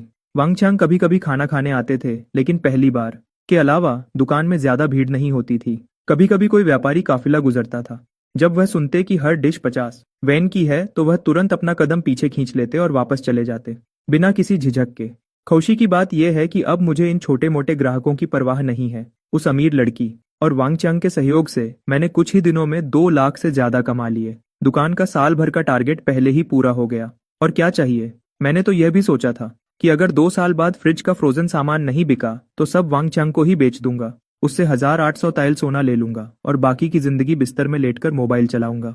बेशक ये बस एक सोच है, जब वक्त आएगा तब देखा जाएगा। खाना बेचने के अलावा जड़ी बूटियों के व्यापार में थोड़ी रुकावट आई। जंगली जड़ी बूटियों को उगने में वक्त लगता है। शुरू की कुछ बार की अच्छी कमाई के बाद मैंने लाखों कमाए, लेकिन बाद में मिलने वाली जड़ी बूटियां कम होती गईं। कोई चारा नहीं था। जो आसानी से मिल सकती थी वह खत्म हो गई। बाकी या तो मुश्किल जगह पर हैं या फिर बहुत दूर जाना पड़ता है। आमतौर पर कई दिन लग जाते हैं एक टोकरी भरने में, लेकिन यह मेरे लिए सही है। अगर रोज इतनी जड़ी बूटियां मिलती तो यह असाधारण होता। जंगली जड़ी बूटियों का स्रोत समझना मुश्किल होता। मैंने तो ध्यान नहीं दिया, लेकिन लिन हाउ ने इस बात को गंभीरता से लिया। इन दिनों उसने छुट्टी ली है। शायद वह आसपास के गांव में रिश्तेदारों से मिलने गया है। शायद उसका इरादा है कि और लोगों को जड़ी बूटियां इकट्ठा करने में मदद के लिए बुलाए। इस बात पर मैंने रोका नहीं। बचपन का दोस्त ली टोंग, उनके परिवार की सिर्फ एक छोटी दवाई की दुकान नहीं है, बल्कि सैकड़ों चेन फार्मेसीज हैं। पूरे देश में फैली हुई जंगली जड़ी बूटियों की बहुत मांग है। जितना मिले उतना कम है। लिन हाओ वहां लोगों को मदद के लिए ला रहा है। वह खुद पैसे कमा सकता है, और मेरी तो बात ही अलग है। बीज का व्यापारी सबसे ज्यादा कमाता है। ऐसे 3 जीत वाले मौके को मैं क्यों रोकूंगा? नहीं, ये सिर्फ 3 जीत नहीं है। जड़ी बूटियां इकट्ठा करने वाले बच्चे पैसे कमा सकते हैं। असली जड़ी बूटियों का इस्तेमाल करने वाले मरीज ठीक हो सकते हैं। कह सकते हैं कि 5 जीत, 6 जीत, 8 जीत सब है। भले ही मैं कोई दवाई का देवता न बनूं, लेकिन यह एक पुण्य का काम है। लूमिंग की जिंदगी यहाँ आराम से चल रही थी, लेकिन कुछ लोगों की जिंदगी इतनी आसान नहीं थी। सूफू फूलदान टूटने की आवाज सू जिन और बड़ी दीदी के कमरे में गूंजी। टुकड़े हर जगह फैल गए। यहाँ तक कि यह हमेशा शांत रहने वाली बड़ी दीदी ने भी अपनी भौहें सिकोड़ ली, क्योंकि यह पहली बार नहीं था। इस महीने यह तीसरा फूलदान था जो टूट गया। पिछले कुछ दिनों से उनकी दासी चिंग्या न जाने क्यों खोई खोई सी रहती है। बाल ठीक से नहीं बनाती, नहाने के पानी का तापमान सही नहीं होता, यहाँ तक कि चाय परोसते वक्त या तो ज्यादा भर देती है या गिर जाती है। कुल मिलाकर कुछ भी सही नहीं हो रहा। चिंग्या होश में आई और धड़ाम से जमीन पर घुटनों के बल बैठ गई। भले ही मैं दीदी की खास दासी हूँ और बचपन से साथ बड़ी हुई हूँ, लेकिन मालिक और नौकर में फर्क होता है। फूलदान टूट गया तो टूट गया, वह तो बस एक चीज है, लेकिन हम नौकर खुद भी मालिक की एक चीज की तरह हैं। ऐसे में अंजाम क्या होगा, यह सब मालिक के मूड पर निर्भर करता है। अरे उठो चिंग्या, मैं तुमसे पूछती हूँ, क्या तुम्हारे दिल में कोई है? सुजिन ने चिंग्या के साथ ज्यादा सख्ती नहीं की। चिंग्या इसी घर की है। 3 पीढ़ियों से सू परिवार की सेवा कर रही है। पूरा परिवार घर में ही रहता है। आखिर बचपन का साथ है, इसलिए मैं चिंग्या के साथ ज्यादा सख्ती नहीं करूंगी। लेकिन मैं सच में हैरान हूं कि इस दासी को हुआ क्या है। घर में कोई समस्या? यह तो हो नहीं सकता। चिंग्या का पूरा परिवार सू परिवार में ही है। सब कुछ ठीक है। अगर कुछ होता तो मुझे जरूर पता चलता। अगर घर की बात नहीं है तो शायद दिल में कोई है। ये समझ में आता है। 15-16 साल की उम्र है। प्यार होने की उम्र है। किसी नौजवान को पसंद करना स्वाभाविक है। बस डर ये है कि चिंग्या कहीं धोखा न खा जाए। अगर पैसा और प्यार दोनों गया और दिल भी टूट गया तो मुश्किल हो जाएगी। नहीं नहीं, ये कैसे हो सकता है? मैं तो दीदी की दासी हूँ। दीदी की अभी शादी नहीं हुई। नहीं, दीदी की शादी हो भी जाए तो भी नहीं। चिंग्या ने बार बार सर हिलाया। उसका चेहरा शर्म से लाल हो गया। कोई बात नहीं, तुम मेरी खास दासी हो, लेकिन हम बहनों जैसे हैं। अगर तुमने किसी अच्छे लड़के को पसंद किया है तो मैं तुम्हें आजाद कर दूंगी, ताकि तुम उसके साथ खुशी से रह सको। बेशक शर्त यह है कि मुझे पहले मिलना होगा और देखना होगा कि उसका चरित्र कैसा है, सूजिन ने सच्चे मन से कहा। नहीं नहीं दीदी, आप गलत अंदाजा मत लगाइए। मेरा सच में कोई प्रेमी नहीं है। चिंग्या जितना बोल रही थी उसका चेहरा उतना ही लाल हो रहा था। अभी भी कह रही हो नहीं है? चेहरा तो पके हुए फल की तरह लाल हो गया है। मुझे अंदाजा लगाने दो, क्या वह लियू अंकल का छोटा बेटा है? मुश्किल है। अगर होता तो कब का हो गया होता। जांग परिवार का वह लड़का? नहीं, वह भी नहीं। वह जैसा दिखता है तुम उसे पसंद भी नहीं करोगी। वह तो है घर के बाहर के लोग, पर हाल ही में हम ज्यादा बाहर भी नहीं निकले हैं। कहीं ऐसा तो नहीं कि तुम्हारा दिल उस रेस्टोरेंट के मैनेजर पर आ गया है? Background music is playing. मैंने एक एक करके सोचा। जितना सोचा उतना ही ये मुमकिन लग रहा है। इन दिनों हम सिर्फ एक बार बाहर निकले थे, मंदिर में पूजा करने के लिए। वह एक ननरी था। रास्ते में ड्राइवर के अलावा कोई मर्द तक नहीं दिखा था। इकलौते मर्द जो हमें मिले वह वही रेस्टोरेंट के मैनेजर थे। उम्र और शक्ल सूरत देखो तो सच में बात करने में थोड़े कड़वे होने के अलावा उनमें ऐसी बात तो है कि कोई एक बार देख ले तो याद रखे। पक्का वही है, कोई शक नहीं। मिस, आप क्या कह रही हैं? मैं उस दिल के काले इंसान को कैसे पसंद कर सकती हूँ? चिंग्या के चेहरे की लाली पूरी तरह गायब हो गई।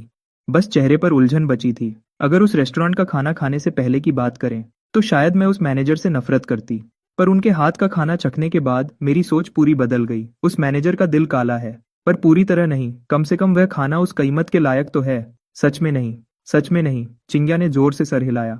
तो फिर इन दिनों तुम्हारा मन कहाँ भटक रहा है? आखिर ऐसी क्या बात है जो तुम मुझे नहीं बता सकती? असल में कुछ नहीं, बस घर से बाहर जाना था, आपसे छुट्टी मांगनी थी। चिंग्या थोड़ी झिझक रही थी। इन दिनों मैं करवटें बदलती रहती हूँ, नींद नहीं आती। मन में और सपनों में बस वही रेस्टोरेंट का खाना खाने का ख्याल आता है। इस वजह से चिंग्या ने कुछ खाया पिया नहीं, कई दिनों से ठीक से सोई भी नहीं है। ठीक से नींद नहीं आएगी तो एनर्जी कहाँ से होगी, इसलिए काम में गलतियां हो रही है। पर मानना पड़ेगा, वह खाना सच में बहुत स्वादिष्ट है। खाने के बाद और खाने का मन करता है। ठीक है, जाओ जाओ, मुझे यहाँ कोई दिक्कत नहीं है। वैसे भी और भी नौकरानियां हैं, तुम जाओ, बेफिक्र होकर जाओ। सू जिंगे ने तुरंत हाँ कह दी। सच में? चिंग्या की खौशी का ठिकाना न रहा। उसे लगा था घर से बाहर निकलना मुश्किल होगा। सोचा नहीं था कि मिस इतनी आसानी से मान जाएंगी। अब सही है, आखिरकार मैं वह मनपसंद स्वादिष्ट खाना खा सकूंगी। बिल्कुल सच है। जाओ जाओ, अभी जाओ। सू जिंगे ने सर हिलाया और चिंग्या को धक्का देकर दरवाजे से बाहर भेज दिया। चिंग्या खुशी खुशी दौड़ती हुई बाहर निकल गई। वो मामा, उसके पीछे जाओ, सावधानी से, उसे पता न चले। देखो वह कहाँ जाती है और किससे मिलती है। चिंग्या के जाते ही सू जिंगे की मुस्कुराहट पल भर में गायब हो गई। मैं देखना चाहती हूँ कि कौन सा मर्द है जिसने मेरी नौकरानी का दिल चुरा लिया है। अगर वह चिंग्या के लिए सच में अच्छा है तो ठीक है, पर अगर कोई पैसा और शक्ल देखकर धोखा देने वाला हुआ तो फिर मुझे दोष मत देना अगर मैं उन्हें अलग कर दूं। सही है, अभी भी मुझे लगता है कि चिंग्या को इश्क हो गया है। आखिर कोई नॉर्मल इंसान कैसे सोच सकता है कि कोई सिर्फ एक डिश के लिए इतना पागल हो जाए? सू मैंशन के बाहर। बहुत अच्छा, बहुत अच्छा। चिंग्या ने अपने हाथ में भारी थैली को तोला और खुशी से उछलती कूदती रेस्टोरेंट की तरफ बढ़ने लगी। मुझे जरा भी एहसास नहीं हुआ कि मेरे पीछे कोई चुप चुप कर आ रहा है। इस वक्त मेरा मन और मेरी नजरें सिर्फ स्वादिष्ट खाने की उम्मीद में थी। इस थैली में मेरी सालों की जमा पूंजी है। इस बार तो रेस्टोरेंट में पेट भरकर खाना ही है। पर दुकान के दरवाजे पर पहुंचकर वह झिझकने लगी। पिछली बार मैंने शायद बड़ी बड़ी बातें की थी कि अब कभी वापस नहीं आऊंगी। अब कुछ ही दिन हुए हैं, ऐसे अंदर जाना क्या खुद की बेइज्जती नहीं होगी? आखिर लड़की है, शर्म तो थोड़ी होती ही है। पीछे से देख रही वू मामा को ये देखकर मिस का शक और पक्का हो गया। बिल्कुल वैसा ही हुआ जैसा मिस ने सोचा था। यही जगह है। दरवाजे पर यह झिझकना मेरे लिए तो बिल्कुल ऐसा है जैसे कोई लड़की अपने प्रेमी से मिलने से पहले शर्मा रही हो। अंदर जाने में शर्म आ रही है। अरे, बाल ठीक कर रही है, चेहरे पर पाउडर लगा रही है। मेरा फैसला और पक्का हो गया। आपको पता होना चाहिए कि ये लड़की कभी तैयार नहीं होती, आज इतनी मेहनत से मेकअप कर रही है। अगर ये किसी मर्द से मिलने के लिए नहीं है तो कौन मानेगा? आगे चल रही चिंग्या को जरा भी अंदाजा नहीं था कि वो मामा के मन में इतनी कहानियां चल रही हैं। अगर पता होता तो वह जोर से चिल्लाती कि मैं बेगुनाह हूँ, मैं चेहरे पर पाउडर लगा रही हूँ और बाल खोल रही हूँ, सिर्फ इसलिए ताकि मैनेजर मुझे पहचान न सके। वरना कितनी शर्म आएगी ना। उसने अपने बाल ठीक किए, चेहरे पर थोड़ा और पाउडर लगाया, छोटा शीशा निकाल कर देखा। आखिरकार अब वह पहले जैसी नहीं लग रही थी। चिंग्या ने तसल्ली से शीशा रखा और धीरे धीरे रेस्टोरेंट के दरवाजे के अंदर चली गई। ये बहन कुछ जानी पहचानी लग रही है। क्या आप वही नहीं है जो पिछली बार उस कैरेज वाली मिस की नौकरानी थी? दरवाजे में घुसते ही अंदर से मैनेजर की वही जानी पहचानी और चिड़चिड़ी आवाज आई। आपने मुझे कैसे पहचान लिया? मैंने अभी जो मेकअप किया है, मैं तो खुद को पहचान नहीं पा रही। एक नजर में ही पकड़ लिया। ये रेस्टोरेंट का मैनेजर कितना खतरनाक है। कपड़े तो बदले नहीं है तो मेरे लिए ना पहचान पाना मुश्किल है। इस बात को छोड़ो, पिछली बार जो खाना था आपकी मिस ने शायद नहीं खाया होगा ना? चिंग्या की हैरानी के मुकाबले लू मिंग के मन में तो हलचल मच गई थी। इतने दिनों बाद ये नौकरानी अचानक आ गई और इस हाल में है। कहीं ऐसा तो नहीं कि उसकी मिस ने वह प्री कुक्ड खाना खाया और बीमार पड़ गई, अब शिकायत करने आई है? क्या करूं? क्या इसे मॉडर्न हॉस्पिटल ले जाकर स्टोमक वॉश करवाऊं? आपको कैसे पता कि मेरी मिस ने नहीं खाया? लूमिंग का ये सवाल सुनकर चिंग्या और हैरान हो गई। मुझे कैसे पता होगा? मैं तो आपसे पूछ रहा हूँ। चलो अच्छा है, आपकी मिस ठीक है तो अच्छा है। मैंने पहले ही कहा था कि मेरा खाना साफ नहीं है। नहीं खाया सुनकर लूमिंग ने तुरंत राहत की सांस ली। बस उसकी मिस ठीक होनी चाहिए। मेरा खाना नहीं खाया तो कुछ भी हो जाए, इल्जाम मुझ पर नहीं आएगा। तुम तुम तुम तुम इतने छोटे दिल के क्यों हो? लूमिंग को फिर से साफ नहीं है वाली बात कहते सुनकर चिंग्या की आंखों में आंसू आ गए। बस एक बार कह दिया कि साफ नहीं है तो क्या अब तक वही पकड़े बैठे हो? मैं कहाँ छोटे दिल का हूँ? लूमिंग परेशान हो गया। मुझे लगता है मैं तो काफी उदार हूँ। पिछली बार बस कह दिया था कि आपका खाना साफ नहीं है, हमने हर्जाना भी दिया, पैसे भी दिए, आप अभी भी वही बात क्यों पकड़े बैठे हैं? चिंग्या कहते कहते रोने लगी। चेहरे पर जो मेकअप किया था वह फैल गया और वह बिल्कुल एक जोकर जैसी लगने लगी। पर मेरा खाना सच में साफ नहीं है, खाने के बाद शायद पेट खराब हो जाए। लूमिंग खामोश हो गया। आजकल सच बोलने पर कोई यकीन क्यों नहीं करता? आप फिर बोल रहे हैं। चिंग्या सच में गुस्से में रो पड़ी। अच्छा अच्छा अच्छा, नहीं बोलूंगा। आपकी मिस ठीक है तो ठीक है, जब वह ठीक है तो तुम यहाँ क्यों आई हो? लड़की को रोते देख लूमिंग को हमेशा लगता है कि वह किसी को परेशान करने वाला अंकल है। हम मैं खाना खाना चाहती हूँ, चिंग्या ने धीरे से कहा। खाना? नहीं, तुम्हें नहीं बेच सकता। लूमिंग ने साफ इनकार कर दिया। पिछली बार किस्मत अच्छी थी कि कुछ नहीं हुआ, इस बार फिर बेचा और अगर कोई दिक्कत हो गई तो जिम्मेदार कौन होगा? क्यों? चिंग्या ने सोचा नहीं था कि लूमिंग इतनी आसानी से मना कर देगा। मैंने बताया ना, साफ नहीं है। लूमिंग को थोड़ा सर दर्द होने लगा। ये लड़की समझ क्यों नहीं रही है? साफ नहीं है वो, आप फिर कह रहे हैं साफ नहीं है। पिछली बार वाला पूरा खाना मैंने ही खाया था। वो आपका खाना साफ है या नहीं क्या मुझे नहीं पता। आप बस कंजूस हैं, मुझसे बदला लेना चाहते हैं। मालिक, मेरी गलती है। मैं आपके आगे घुटने टेक कर माफी मांगती हूँ, क्या ये काफी नहीं है? जब से पिछली बार आपके यहाँ खाना खाया मैं कुछ खा पी नहीं पा रही, बस वही खाने का मन करता है। इन दिनों बस यही सोच रही हूँ। काम भी ठीक से नहीं हो रहा। अगर ऐसा ही चलता रहा तो मेरे मालिक मुझे निकाल देंगे। मेरी गलती है, मुझे सच में अपनी गलती का एहसास है। मेहरबानी करके मुझे माफ कर दीजिए। बस एक बार खाने दीजिए, सिर्फ एक बार, वरना मेरा किसी काम में मन नहीं लगता। चिंग्या रोते रोते घुटने टेकने लगी। अरे अरे अरे, घुटने मत टेको, मैं ये बर्दाश्त नहीं कर सकता। और ऐसी बातें मत करो, मेरा रेस्टोरेंट एक इज्जतदार जगह है। तुम ऐसा कहोगी तो जो नहीं जानते वह सोचेंगे कि मेरे खाने में कुछ गलत चीज मिली है। लूमिंग को बात कुछ अजीब लगने लगी। भले ही मेरे खाने में थोड़ी टेक्नोलॉजी है, पर बस उतना ही, कोई बैन चीज बिल्कुल नहीं है। ये कुछ खा पी नहीं पा रही क्या होता है? क्या उन प्री कुक्ड पैकेट्स में इतनी ताकत है? क्या वह वही चीज नहीं है जो कुत्ते भी नहीं खाते? उसे क्या पता कि इस जमाने में खाना बनाने में इतने मसाले नहीं होते। यहाँ तक कि राजधानी के बड़े रेस्टोरेंट्स में भी खाना बनाने में ज्यादा से ज्यादा बस थोड़ा सुअर का तेल और नमक डालते हैं। यहाँ तक कि कुकिंग वाइन, प्याज, अदरक और लहसुन का इस्तेमाल करके स्मेल हटाना भी एक ऐसा राज है जो ज्यादा लोगों को नहीं पता। और जहां तक बात है कि सुअर के मांस को मैरिनेट करने से स्वाद बढ़ता है, ये राज तो बाद के जमाने में पता चला था। इस ऐसे जमाने में जहां बस उबाल कर खाना मिल जाए, वहां इतने सारे मसाले किसी डायमेंशन ब्रेकिंग हमले से कम नहीं है। ये बिल्कुल ऐसा है जैसे घर के कुत्ते ने इंसानों का बचा हुआ खाना खाने से पहले उसे वही फीका डॉग फूड खिलाओ तो वह खा लेता है, पर एक बार स्वादिष्ट खाना चख लिया तो फिर वापस डॉग फूड खाने को बोलो तो वह देखता भी नहीं। क्यों? क्योंकि उसमें कोई स्वाद ही नहीं है। अगर आप मुझे नहीं बेचोगे तो मैं यहाँ से नहीं उठूंगी। चिंग्या ने गर्दन अकड़ ली। अब उसे इज्जत की परवाह नहीं थी। इज्जत क्या होती है? क्या इज्जत खाने से ज्यादा जरूरी है? अच्छा अच्छा अच्छा, बेचूंगा बेचूंगा। अगर बीमार पड़ गई तो मुझे मत ढूंढना। और हाँ, मेरे खाने के दाम बढ़ गए हैं, 50 वेन एक डिश। अगर महंगा लगे तो दरवाजे से बाहर निकलो और बाएं मुड़ जाओ। लूमिंग के पास कोई चारा नहीं था। ये क्या मुसीबत है? महंगा नहीं है, महंगा नहीं है। मालिक, आपका बनाया खाना सबसे स्वादिष्ट है, तो मुझे 3 प्लेट नहीं 7 प्लेट चाहिए। चिंग्या तुरंत खड़ी हो गई और उंगलियों पर गिनने लगी। 7 प्लेट? क्या तुम इतना खा पाओगी? लूमिंग ने चिंग्या के पतले शरीर को देखा और थोड़ा शक किया। नहीं खा पाऊंगी तो पैक करवा कर ले जाऊंगी। नहीं, पैक नहीं कर सकते। पैक करने का 10 तेल चांदी लगेगा। बस 3 प्लेट चाहिए या नहीं? लूमिंग के मन में चिंता थी। ये सब फ्रोजन खाना है, पैक करके ले जाओगी तो ठंडा हो जाएगा। वह एहसास अजीब होगा, जैसे दोबारा फ्रीज किया गया हो। ये खाना पहले ही फ्लैश फ्रीज किया गया था, दोबारा गर्म करने से उसका फ्लैश फ्रीज स्टेट खराब हो गया है। अगर ठंडा हो गया तो बैक्टीरिया पनप जाएंगे, चाहे दोबारा गर्म करो, स्वाद तो जाएगा ही, पेट खराब होने का खतरा भी बहुत बढ़ जाएगा। ठीक है, 3 प्लेट ही सही, मैं खाऊंगी। चिंग्या अब चुन चुन कर मांगने की हिम्मत नहीं कर सकती थी। जो मिल रहा है वही बहुत है। ज्यादा से ज्यादा मिस से और मिन्नत करूंगी कि मुझे और बार बाहर भेजे। ये जगह ज्यादा दूर नहीं है, मैं दौड़ कर आ सकती हूँ। ठीक है, इंतजार करो। लूमिंग किचन में वापस गया। वही जाना पहचाना 3 minute. Ding! Sweet and Sawar pork, twice cooked pork, 3 dishes तैयार हो गई। वाह, बहुत अच्छा, बहुत खुशबू आ रही है। शुक्रिया मालिक। खाना टेबल पर आते ही चिंग्या ने बेसब्री से बड़े बड़े निवाले खाने शुरू कर दिए। लूमिंग बस सर हिलाता रहा। ट्वाइस कुक्ड पोर्क बहुत तेल वाला है, कैलोरीज का बॉम्ब है।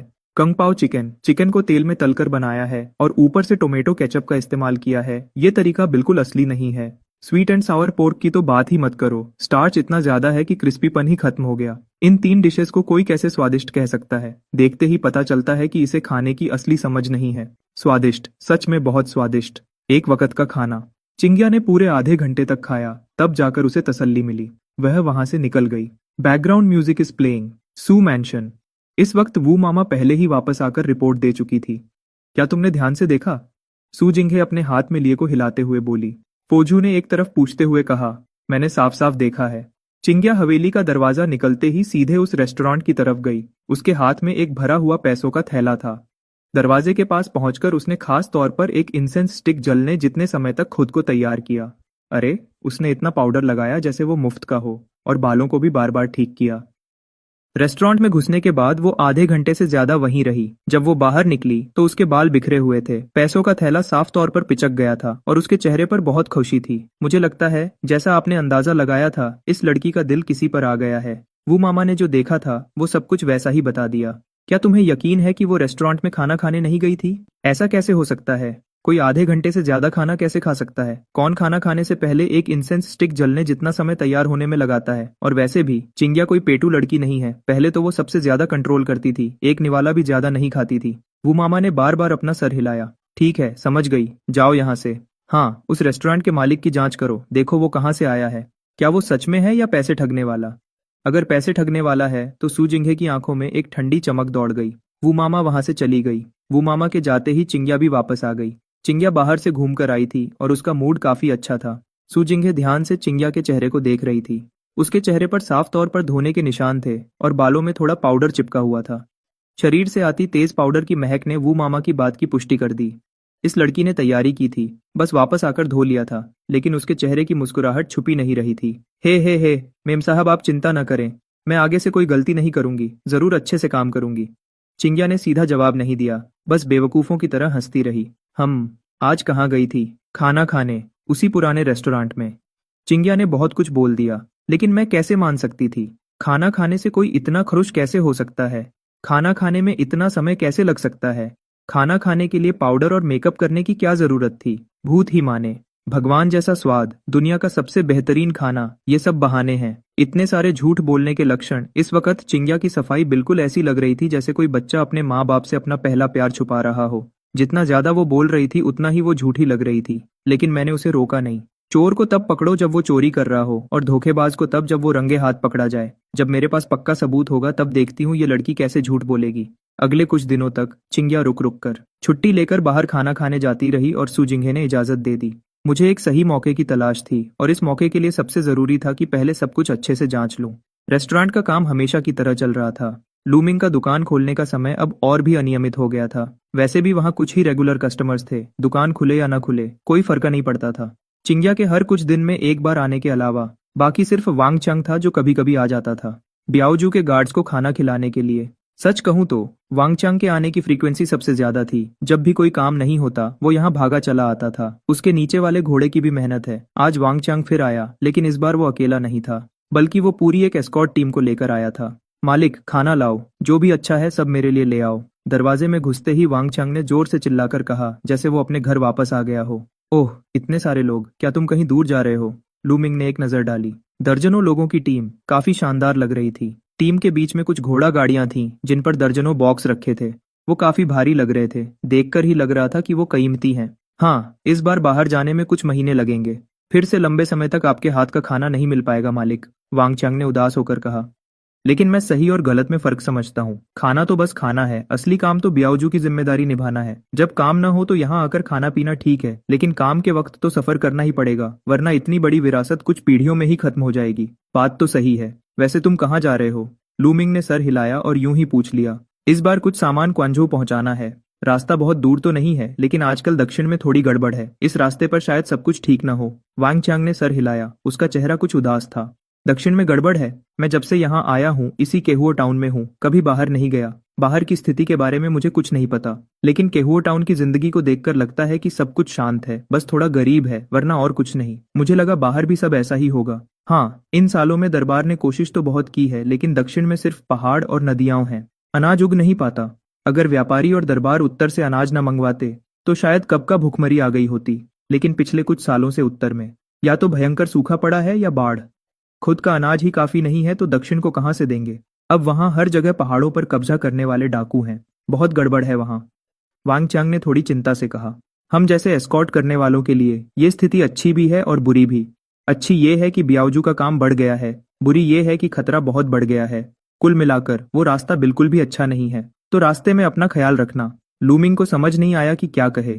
मैं कोई मसीहा नहीं हूँ, दुनिया के लोगों को नहीं बचा सकता। यहाँ तक कि मॉडर्न जमाने में भी कुछ देशों में लोगों को खाना नहीं मिलता। अगर उस जमाने में शेन्नोंग जैसे लोग न होते तो शायद वहां की स्थिति भी इससे बेहतर न होती।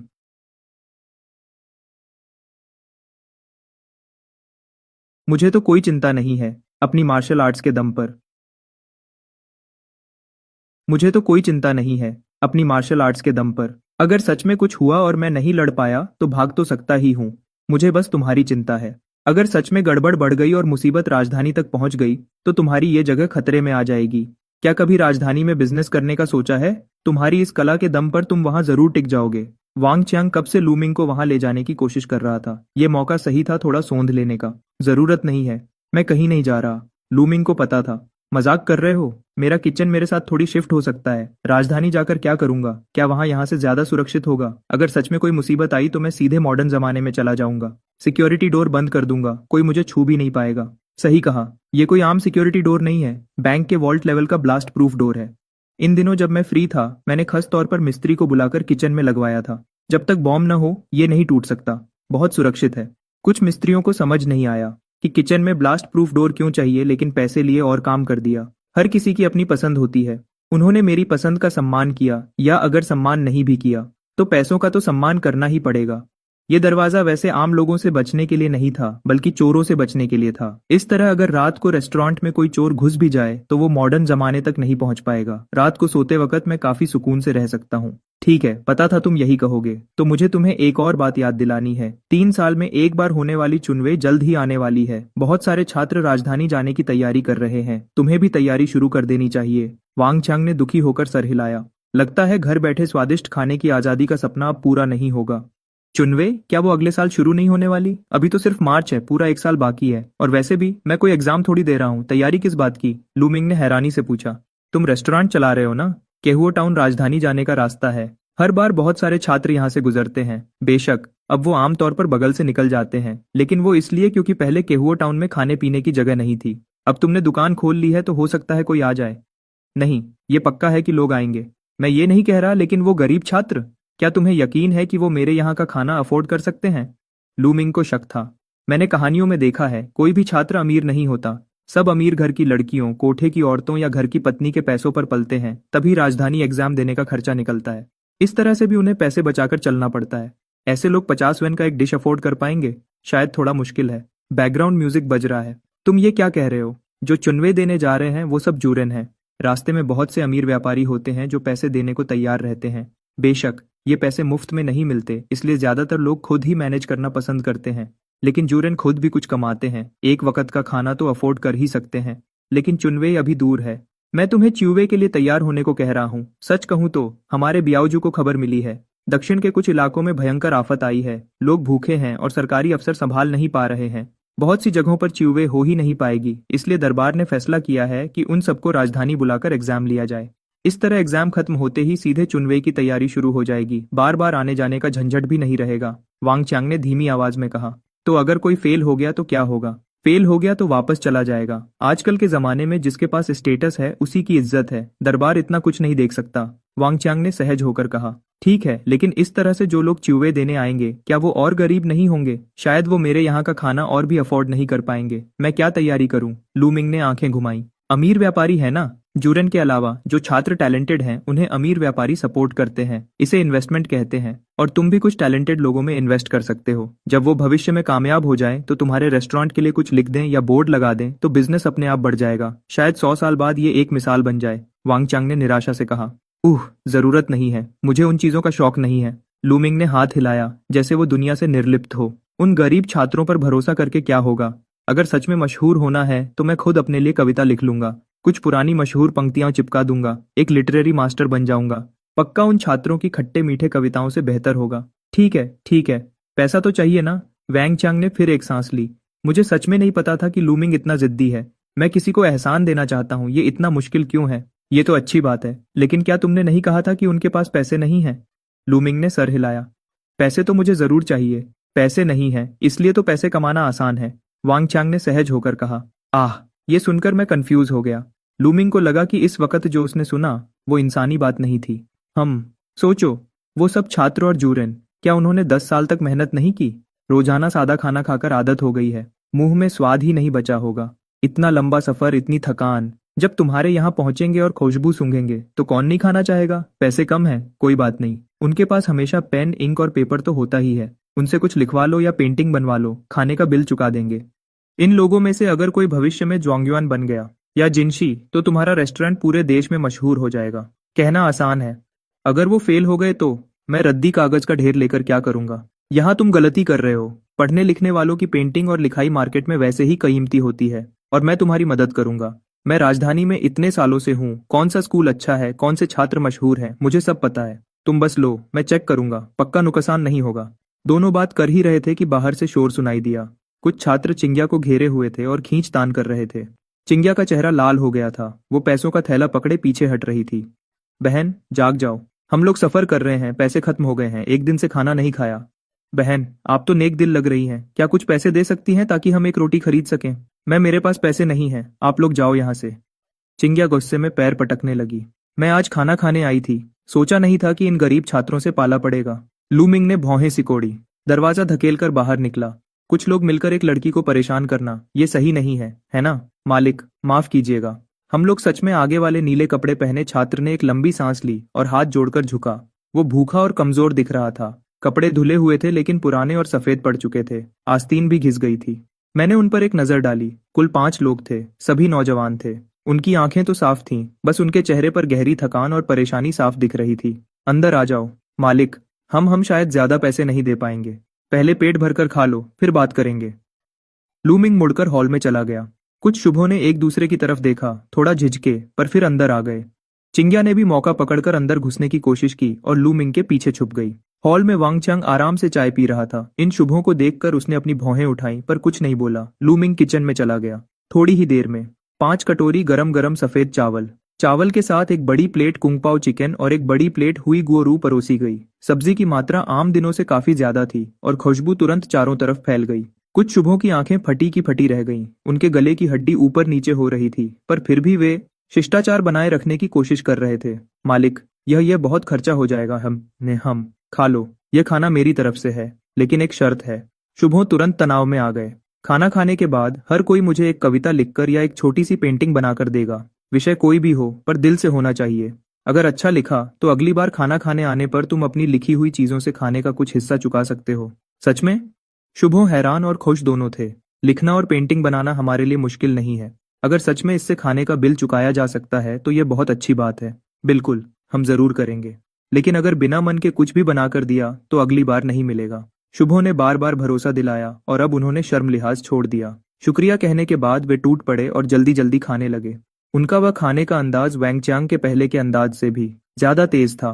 वैंगचांग एक तरफ बैठकर देख रहा था और लू मिंग की तरफ अंगूठा दिखाया। लू मालिक, आप बहुत समझदार हैं, इसे कहते हैं लंबी रेस का घोड़ा।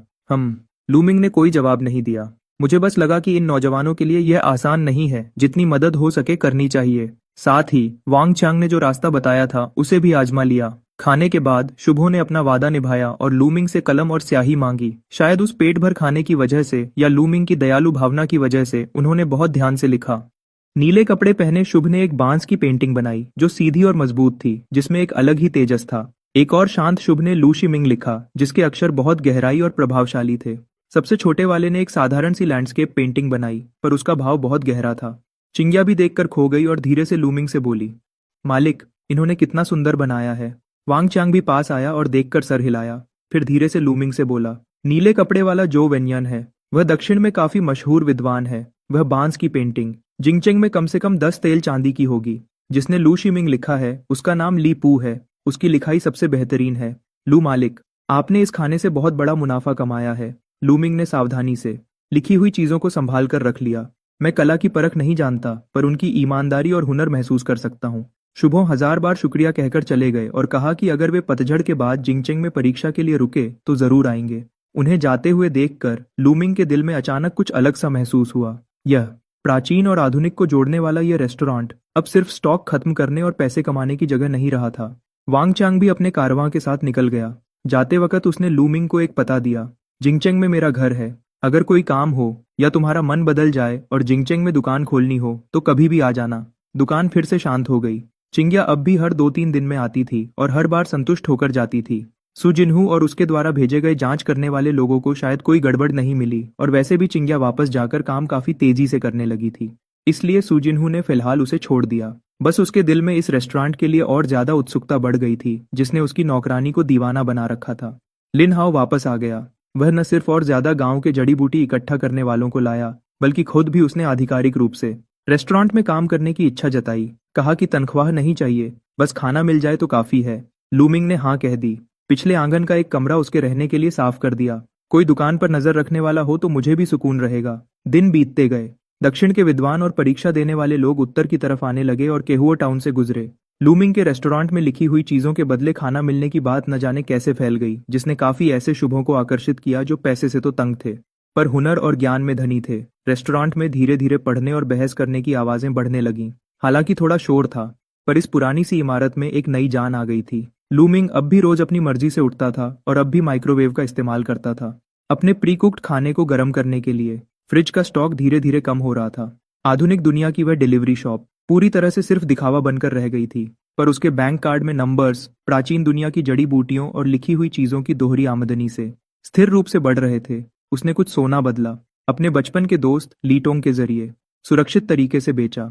आधुनिक दुनिया में चुपचाप एक अच्छी छोटी प्रॉपर्टी खरीद ली, जिससे दिल को काफी सुकून मिला। कभी कभी जब रात गहरी होती तो वह अकेले रेस्टोरेंट के हॉल में बैठकर शुभों की छोड़ी हुई लिखी चीजें देखता और पिछले आंगन में लिन हाओ के एक समान खर्राटों को सुनता। यह टाइम ट्रैवल वाला रेस्टोरेंट अब और भी दिलचस्प होता जा रहा था। माइक्रोवेव अब भी गुनगुना रहा था। फ्रिज में प्री कुक्ड खाना अब भी भरा हुआ था।